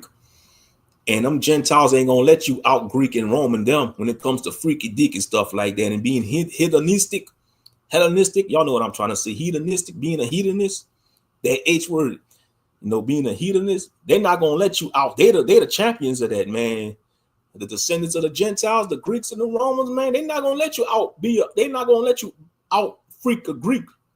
I don't care if you're a brother or sister, they're not gonna let you do that. See, P. Diddy thought he could have do it like them ancient Greeks and Romans. You know, Romans, like when they had the pleasure yachts and all that, like when the Roman emperors, they had them pleasure yachts. What you think they was doing on them pleasure yachts? They ain't nothing new under the sun. They maybe didn't call it a freak off. They call it the O word. Y'all know what I mean? They call it that O word, you know?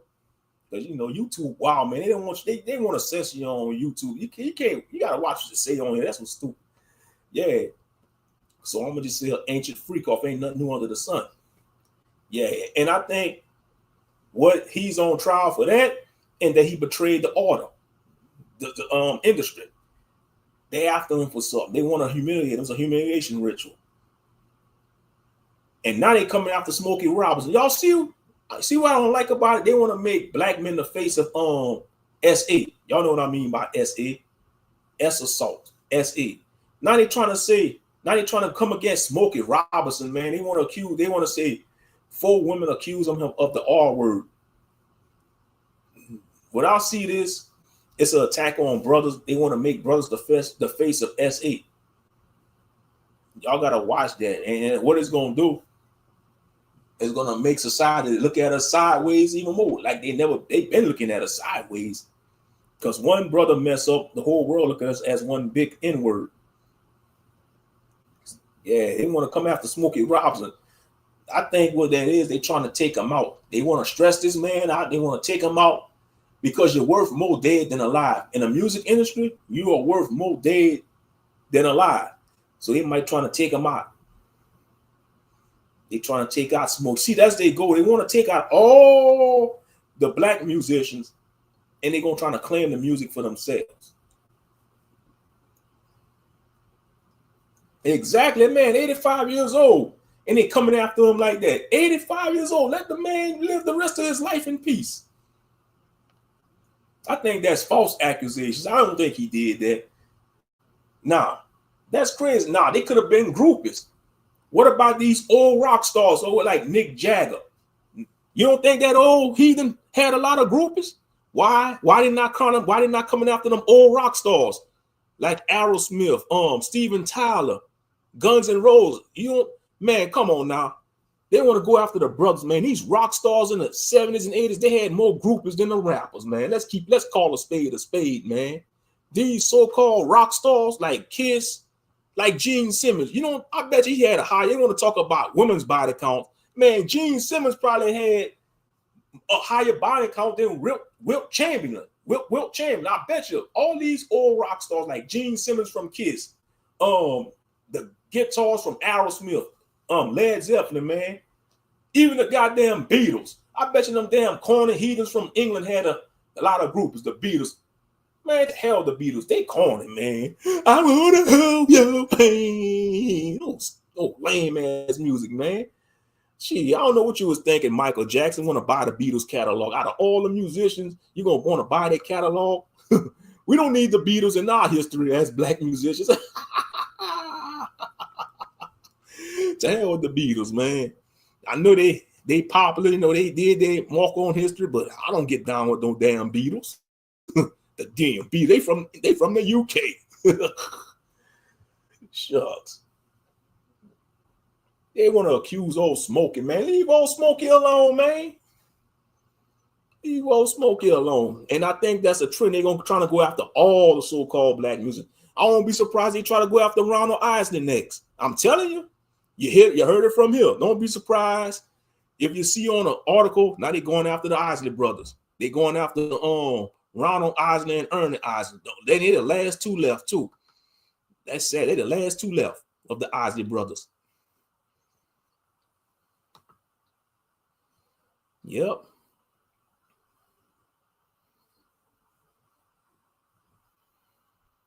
Yeah, and that's true. Yeah, that's why they take them out, brother. They want the masters.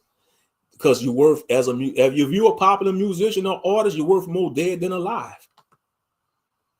You know, you're worth more dead than alive. You know, but what I want to say, yeah, don't be surprised if you see them going after the Isley brothers, because you got to remember that Isley brothers, Mr. Big, he collaborated with R. Kelly. He did collaborate with R. Kelly. I'm just saying, don't be surprised if they're going after Smokey. They will try to go after the Isley Brothers. Yeah, man, the Isley Brothers been making music before I was born. He probably been making music before all of us on his live stream. Because they've been around since, I think they started making music like before the 60s. I think in the late 50s, that's when they started, the Isley Brothers. They've been making music for many decades. Yeah, I won't be surprised if they go after the Isley Brothers. I hope not. But I'm just saying, they might try to go after them brothers. Because they did collaborate with R. Kelly. The Pied Piper R&B. The Pied Piper.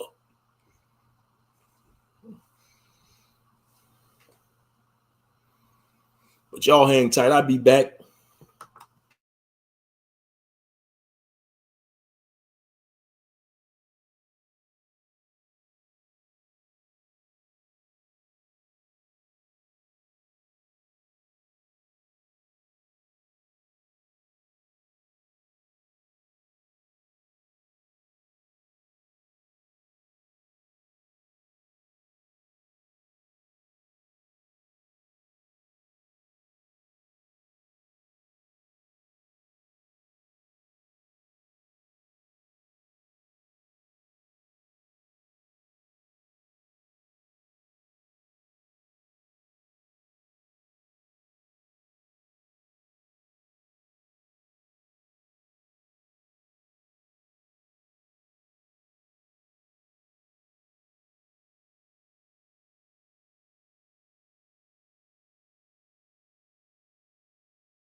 Time does fly, indeed. That's what I was telling my niece yesterday. I was like, when you become an adult, time go by fast, you know. So I don't know why some of these young people want to grow up too fast, especially these children. I'm talking about children. I don't know why they want to grow up fast, because adulting ain't easy. Adulting ain't easy, and time goes by fast when you're adult. Next thing you know, you're 20. Next thing you know, you're 25, and next thing you know, in the drop of a hat, you're 40. Yes, indeed. Time. That's why I say whoever made that song, "Time is by my side," they a damn lie. They was tripping. That song, they say, "Time is on my side." They a damn lie. The devil lied to their ass. Whoever made that song, I'm telling you, whoever produced that song, the devil lied to their ass. Yeah, the devil lied to them big time. I bet you, I don't know if they still around, but I bet you they probably thought, man, why the hell I made that song? That song, man, I was tripping. I was young and dumb when I made that song, and now it's a popular song in American history. That song, they say, "Time is on my side." They a damn lie. The devil lied to them. Shit, time go by fast. Father time don't wait for nobody. Father time. Like I said, you getting out of high school, you know, you 20. Next thing you know, in a drop of a hat, you damn near pushing 50. Yes, indeed. Straight up. Oh, yeah, Angie Stone. Yeah, they took her out. Yep, Angie Stone. Yeah, they offed her out. Yeah, they be offing out. They be taking these musicians out and celebrities. They take them out. Like Gene Hackman, man, they kill that dude, man. They killed Gene Hackman and his wife. That was an assassination. Gene Hackman. Yeah, they offed them out. They offed them out.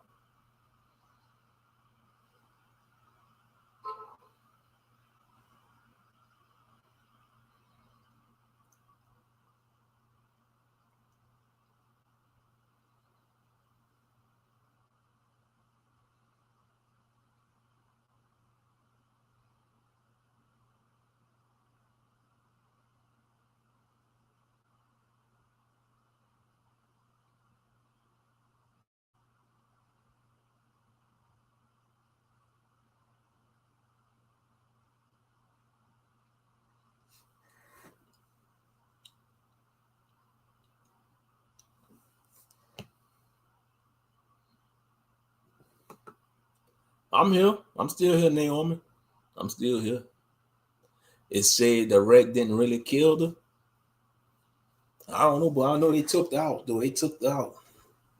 Like I said, they be offering these celebrities.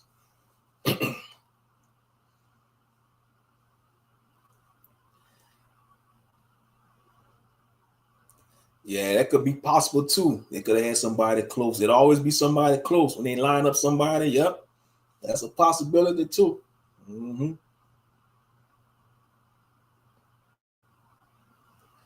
Oh yeah, that's a huge risk. When you got power, when you a famous person and got a big voice in society, you gotta defend the status quo. You can't speak up against the status quo.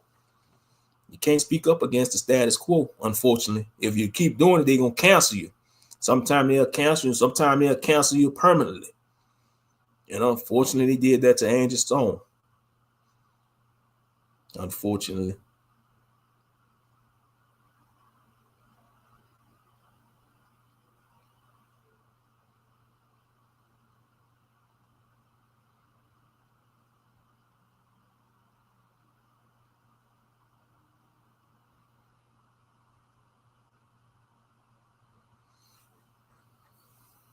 Yeah, he was lined up too. Nipsey, yeah, it was messed up. He was trying to do something. You see, man, you can't do nothing around ninjas, bro. You can't do nothing positive around ninjas.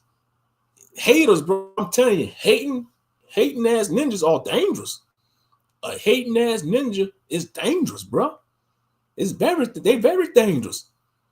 You know, and I bet you some of these, I bet you the ones who lined them up, they probably was going to his celebration, dapping them up. Oh man, you the man, Nip.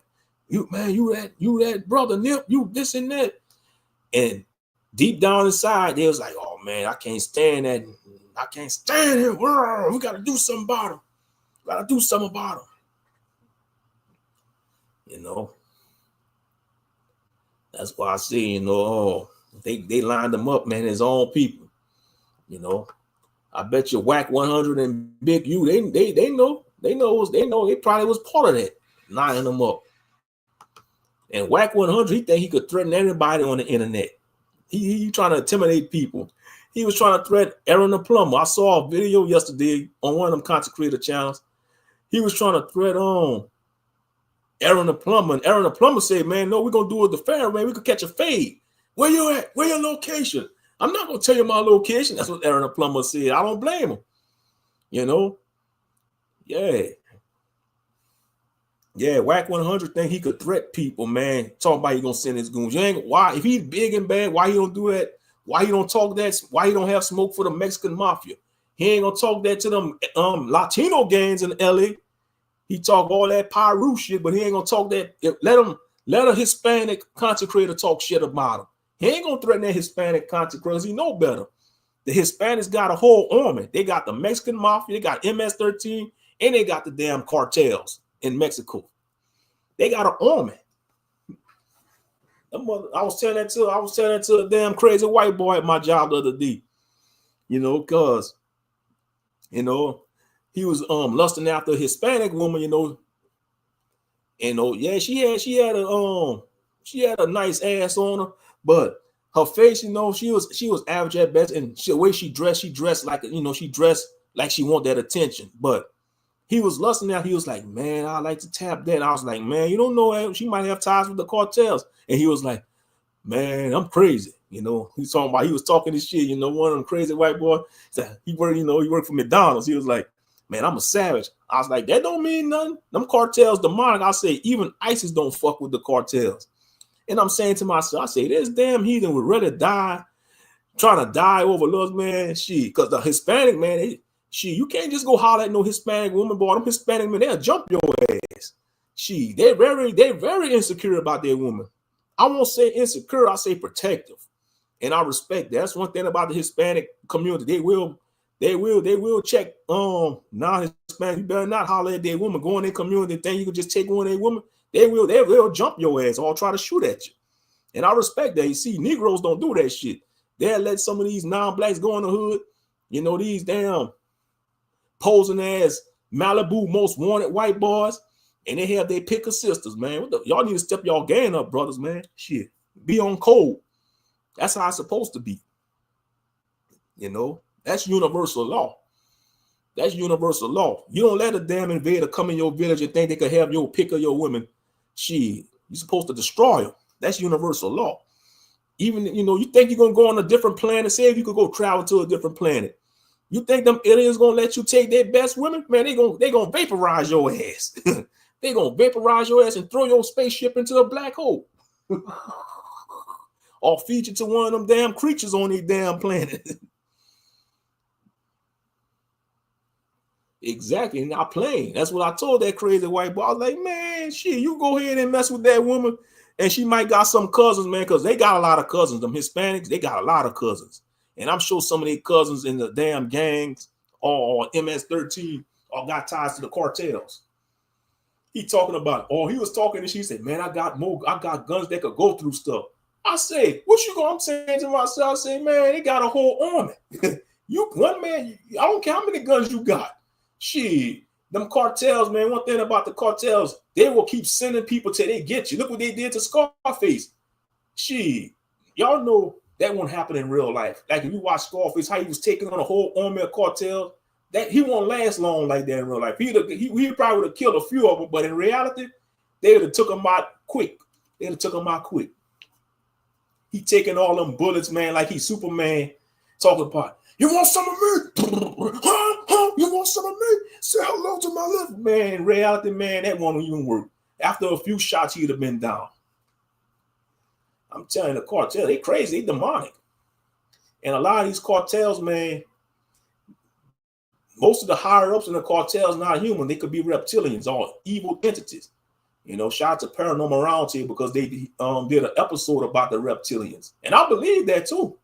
I think a lot of higher ups in these cartels, they're not human. They could either be demonic entities controlling these human leaders of the cartels. And they eat people. And I do believe that they eat people. Some of these cartel leaders, they eat people. That could be the reptilians. Now I know I'm saying too much shit. Good thing I don't got a big ass channel because I'm saying all this outworldly shit. Man, they'll strike this channel. Exactly. They do. They run the Mexican government, the cartels. I do believe that the higher ups in the cartels are non-humans, entities. They could be reptilians, draconians. And they eat people. Draconians, they eat flesh. They eat human flesh. They eat other non-human species. You know, the reptilians, the draconians. Draco.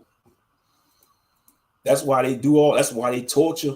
When they kill people, they torture people to death because that negative and fearful energy, it boosts up their energy, them reptilians. They thrive off of fear and suffering. Negative entities like that.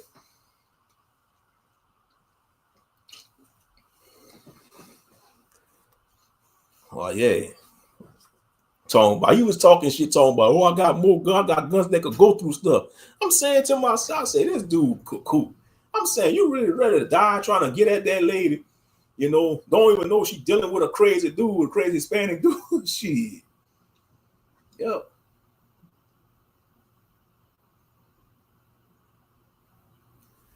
All right. Glad that you stopped by.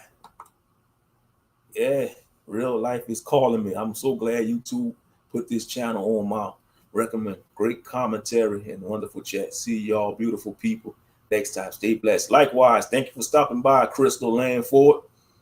You're always welcome back if you have time. I know life could be busy sometime, but make sure you stop by. You know, whenever I go live, it should notify you. If you hit the like button, it's gonna notify you. Yep. But yeah, he was cool talking about, oh, I'm a savage. That don't mean nothing. Man, the cartel made the savage of the savage cry and beg for their life. Gee, the cartels made the savage of the savage beg and cry.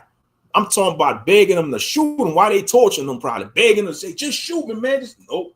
They're gonna make you experience hell before you die. You know, they'd be like, no, we're not gonna grant you easy death. We're gonna make you suffer and beg for death. That's how they get down, the cartels. Shit, like the higher ups, man, they can't be human. They can't be human. They gotta be some non-human entity. Straight up.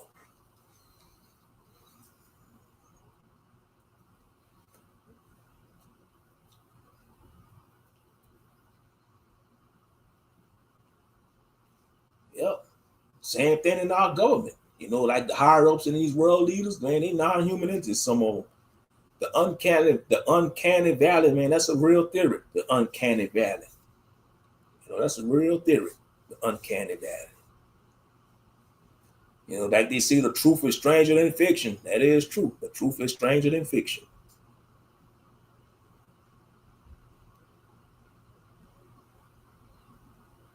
Yes, indeed.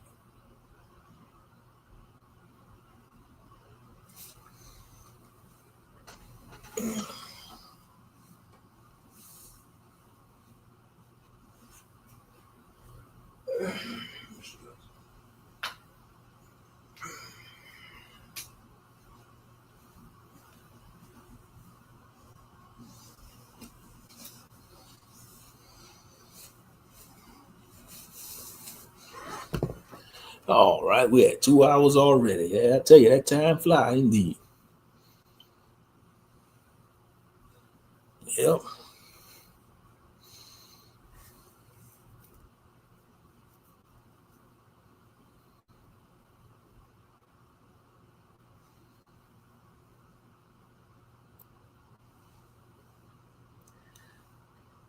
But yeah, shout out to your brother Lost, man. I enjoy when you was playing that game, Dead by Daylight, I think it's called. That game where you gotta run from the monsters. Killers, that was, man, that looked like that'd be a fun game too. Dead by Dead by Daylight, I think it was called. Yeah. Yeah, so man, if you do content, I'll be a lookout on your channel. If you do gaming content on your channel, yeah, Dead by Daylight, yeah. Yeah, Dead by Daylight, yep. And you was telling me how they be cheating, they be leading people to the killers on that game. Yeah, man, you gotta watch when you play them games online. They do have people be cheating. It's basically like hide and seek, right? Mm-hmm. Excuse me. Exactly, it's like hide and seek. But the only difference is you're hiding from a monster or a killer.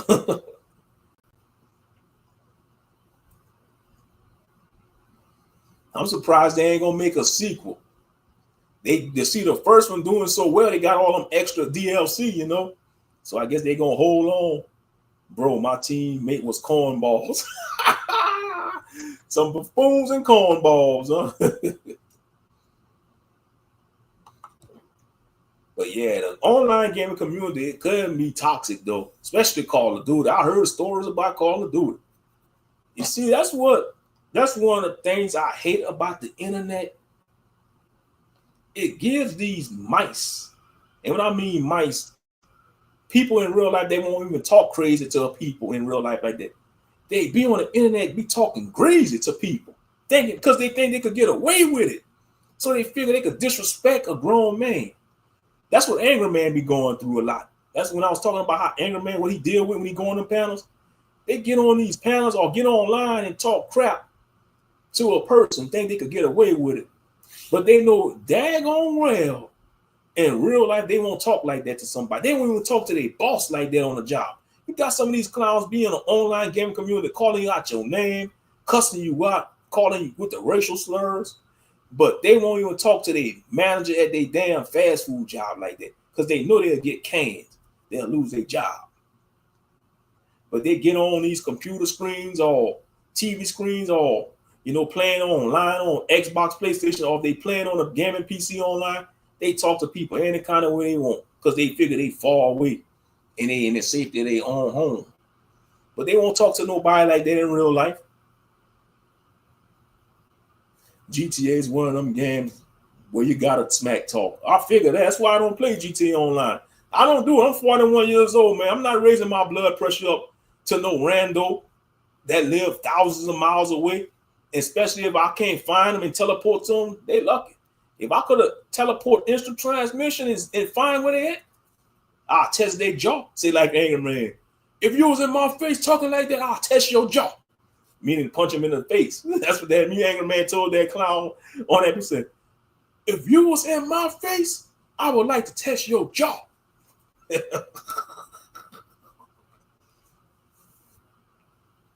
And that's one thing about Gen X, man. You couldn't talk smack in Gen X. Because if you talk smack to somebody in Gen X, man, they'll punch you in your face. They'll punch you in your grill.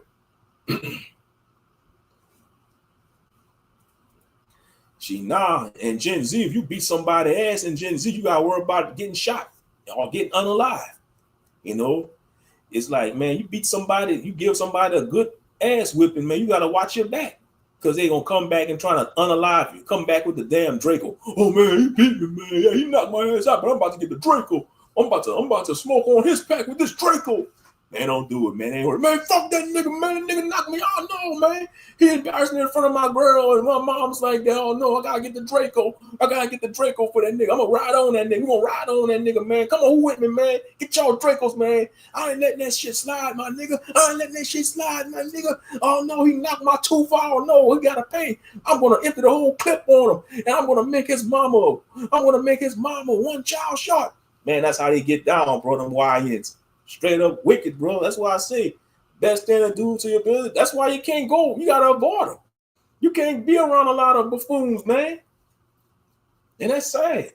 You might want to go out and about. You gotta enjoy your own company. The way the world is so out of whack.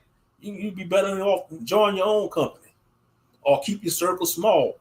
Even if you keep your circle small, you gotta still be careful. Like Hassan said, check your circle before they hurt you. That is true. You got to check your circle before I don't care. You got to have the smallest circle in town. You still got to be cautious. You could just have the smallest. You just have a circle of just 2 people. You still got to be cautious. It's you and 2 of your homeboys. Always just for you. Man, you can always have that bishop-minded Negro. That's why I said the movie Juice. Our people idolize those movies, but they don't pay attention to the deep messages. That's what's wrong with our people. We want to idolize the movies like Don't Be a Menace, Boys in the Hood, Juice. What else? South Central. All these gangster movies they push down our people's mind in the 90s. But they don't look at the deeper messages. Like Juice is a perfect example. The bishop-minded Negro. He was self-destructive. He tried to destroy all of them. Especially when he gave that speech, when he said he don't give a damn about himself. He don't give a damn about you. I don't give a damn about Steele. I don't give a damn about you. I don't even give a damn about myself. Man, that's a dangerous person. You don't want to be around nobody like that. Because if he don't give a damn about himself, what makes you think he gonna give a damn about you? Self-destruction. Yeah, once you offend somebody, they want to take you out. Exactly. They want to make these life-altering decisions that's gonna land them behind bars or in a grave. And like I said, yeah, they could get that Draco, but the only ones who gonna be having the firearms in prison is the correctional officers and a warden. You ain't gonna be able to get the Draco for Big Bubba and split them open Jackson on a cell block when they want to have their way with you, young ends. That's what's wrong with these YNs. Y'all be quick to pull a gun out and kill somebody. But once y'all behind bars, they throwing y'all in there with the lifers. You ain't gonna go up in a slammer and disrespect the lifers. Because one thing about these lifers, the ones who doing life in prison, they got nothing to lose. It's nothing for them to take somebody out. First off, they doing life. Especially if they got a 200-year sentence plus life. Man, it's nothing for them to take somebody out. They gonna tell the guard, man, y'all just come pick up the trash. Especially if they've been in there for like 20 years and they're a lifer. They'll slap one of them. They'll snap their neck. One of them YNs. They'll just snap their neck, grab them like a Bigfoot and just throw them around, snap their neck. Hey, look, y'all come pick up the trash. He came up here think he could disrespect us old heads in here. Pick up the trash. That's all they're gonna tell the correctional officer. And they might say you killed him. I'm like, man, he gonna have that look on his face. Yeah, I killed him. I'm doing life. I ain't getting out. I'm gonna die up in here. So what the hell? He just gonna have that small grin. Yeah, I took him out. I'm a lifer. That's their mentality.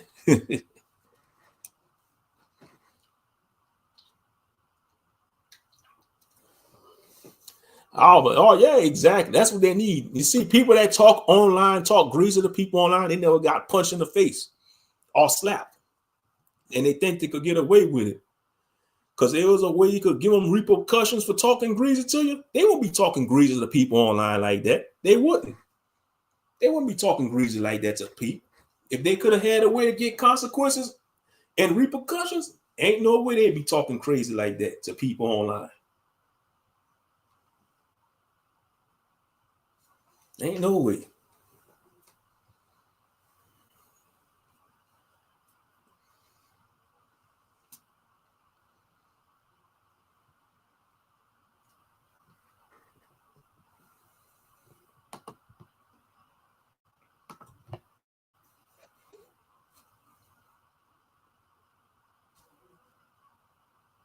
Yeah, that would be hilarious, though. I can see you actually doing that too with instant transmission. You'll be finding a location and just slapping the taste out of their mouth. They won't even see it coming. They still have the headset on. They be in there still talking trash to somebody. You know, you just use that instant transmission, slap the headset off of them.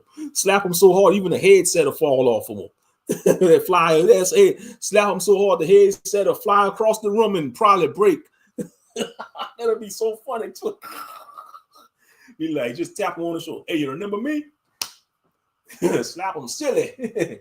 Damn headset to fly across the room and take and grab their controller and just crush it with your hand. You know, just crush it and destroy their whole council. That's what I'll do. I'll be ruthless. If I was a Saiyan off of Dragon Ball Z, a Super Saiyan, I wouldn't even go Super Saiyan. I'll just use base power because you already a Saiyan, and Saiyans are way stronger than humans. Man, instant transmission, you know, slap them silly, it'll leave a crater in the wall and grab their gaming console or gaming PC and just destroy it. You remember me, punk? And grab all their equipment and just destroy it. Your streaming career over with, boy. I'm about to end your streaming career. End their whole streaming career. Next thing you know, they're going to be setting up a GoFundMe. They're going to have to make up a whole lie because they can't tell the truth because people going to think they're crazy. Man, I got assaulted by man, I was talking trash to this guy online and found out he was a Saiyan. He was a black Saiyan from Louisiana, you know, from Atlanta, you know, from California, a black Saiyan from Compton. Yeah, and he slapped me. So he slapped me and I flew out my window and he destroyed my gaming PC. My $2,000 gaming PC. I got to start from scratch. Man, they going to look at him like he crazy.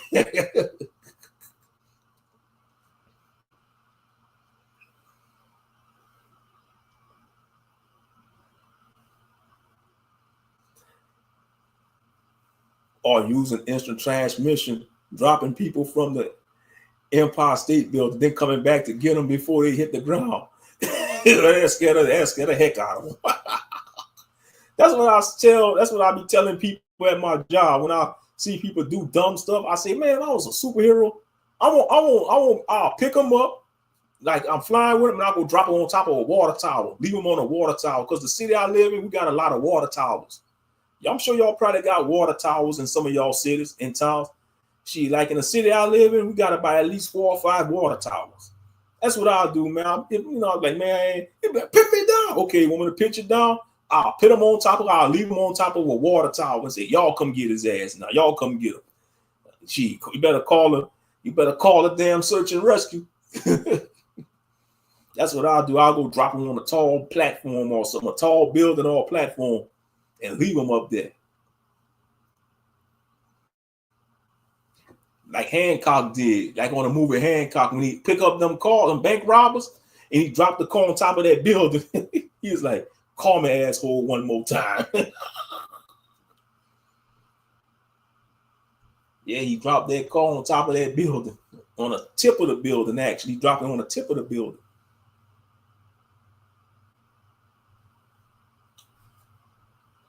I'm telling you, man, people will get shooken up like that and got the repercussions they deserve. They won't be doing no stupid stuff in public or online.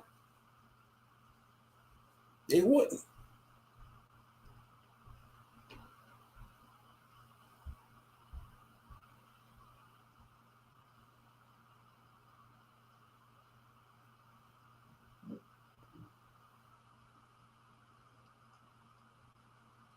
But look, y'all, I'm about to go ahead and wrap this up. We had 2 hours.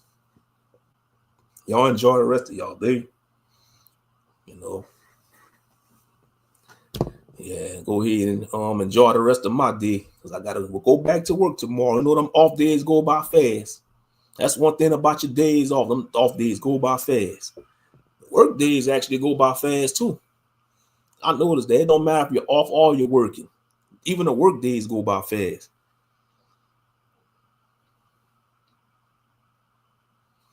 That's what some the youngins need. They need to be took to an island, fall off, and leave them on an island where they get chased by big ants and flies. Oh, snap, big insects. Oh, that's, oh man, you can imagine that, big ants and flies, man.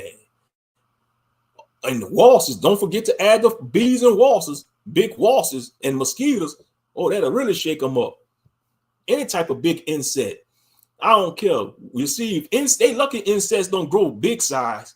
Just y'all can imagine if insects grow even if an insect grow the size of a cat, that'll creep us out, especially bugs. Y'all can imagine a wasp growing the size of a cat, a small dog or cat size. Man, that'll do some damage. That'll do some damage. So imagine a giant spider, the size of a spider that's two times bigger than a horse. Y'all can imagine a tarantula bigger than an elephant. Man, I'm telling you, that's nightmare for you, especially if you got arachnophobia. If a person got arachnophobia, whoo, that might give them a heart attack if they see a tarantula the size of a horse.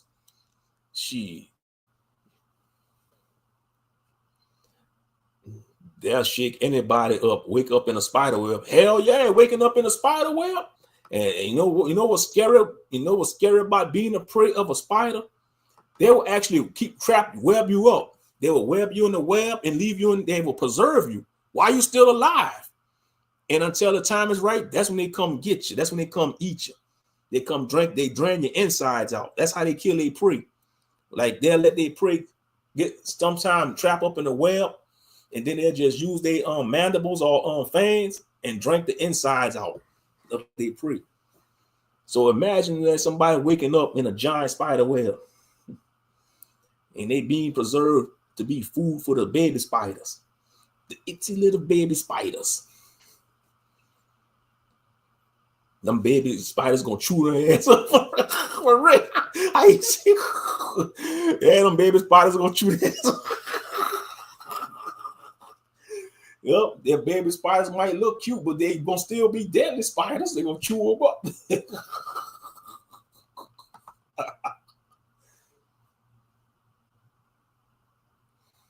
There's an old movie about that, food of the gods. Whoever eats the food gets huge. And them praying mantis deadly too, bro. Them praying mantis. I seen a few in person before, a praying mantis. I won't even dare antagonize a praying mantis. I let them be. Oh yeah, if I see a praying mantis, man, I'll give him his space. I give him or her his space. Man, I seen a praying mantis kill a lizard. Man, that shit creeped me out when I saw it. I was like, damn, man, he had like the claws on that lizard. Man, he killed that lizard, and the lizard was like 3 sizes bigger than him. Yeah, the lizard was 3 times his size, and he must have knew what to struck that lizard. Man, he killed that lizard. He just started eating that lizard like it was nothing. After he killed that lizard, that praying mantis, I saw that. You could probably look it up. You know, on the internet, just type in praying mantis kill lizard. You'll probably find a video about it. I mean, I was like, yeah, I'm seeing this. I saw that. I was like, is this real? This ain't AI generated. It wasn't no AI generated. It was real. Somebody recorded it. You know, it was a documentary or something, a wildlife documentary. And I mean, that praying mantis, man, he took that damn lizard out and just started eating it.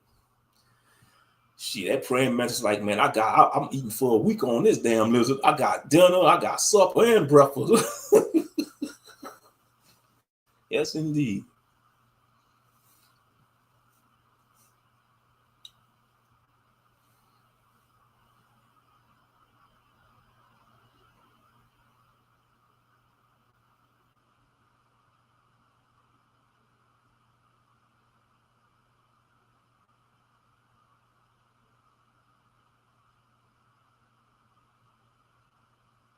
I hear that. Yeah, I'd rather get chased by a pack of hyenas than some big ass bugs for real. Yep.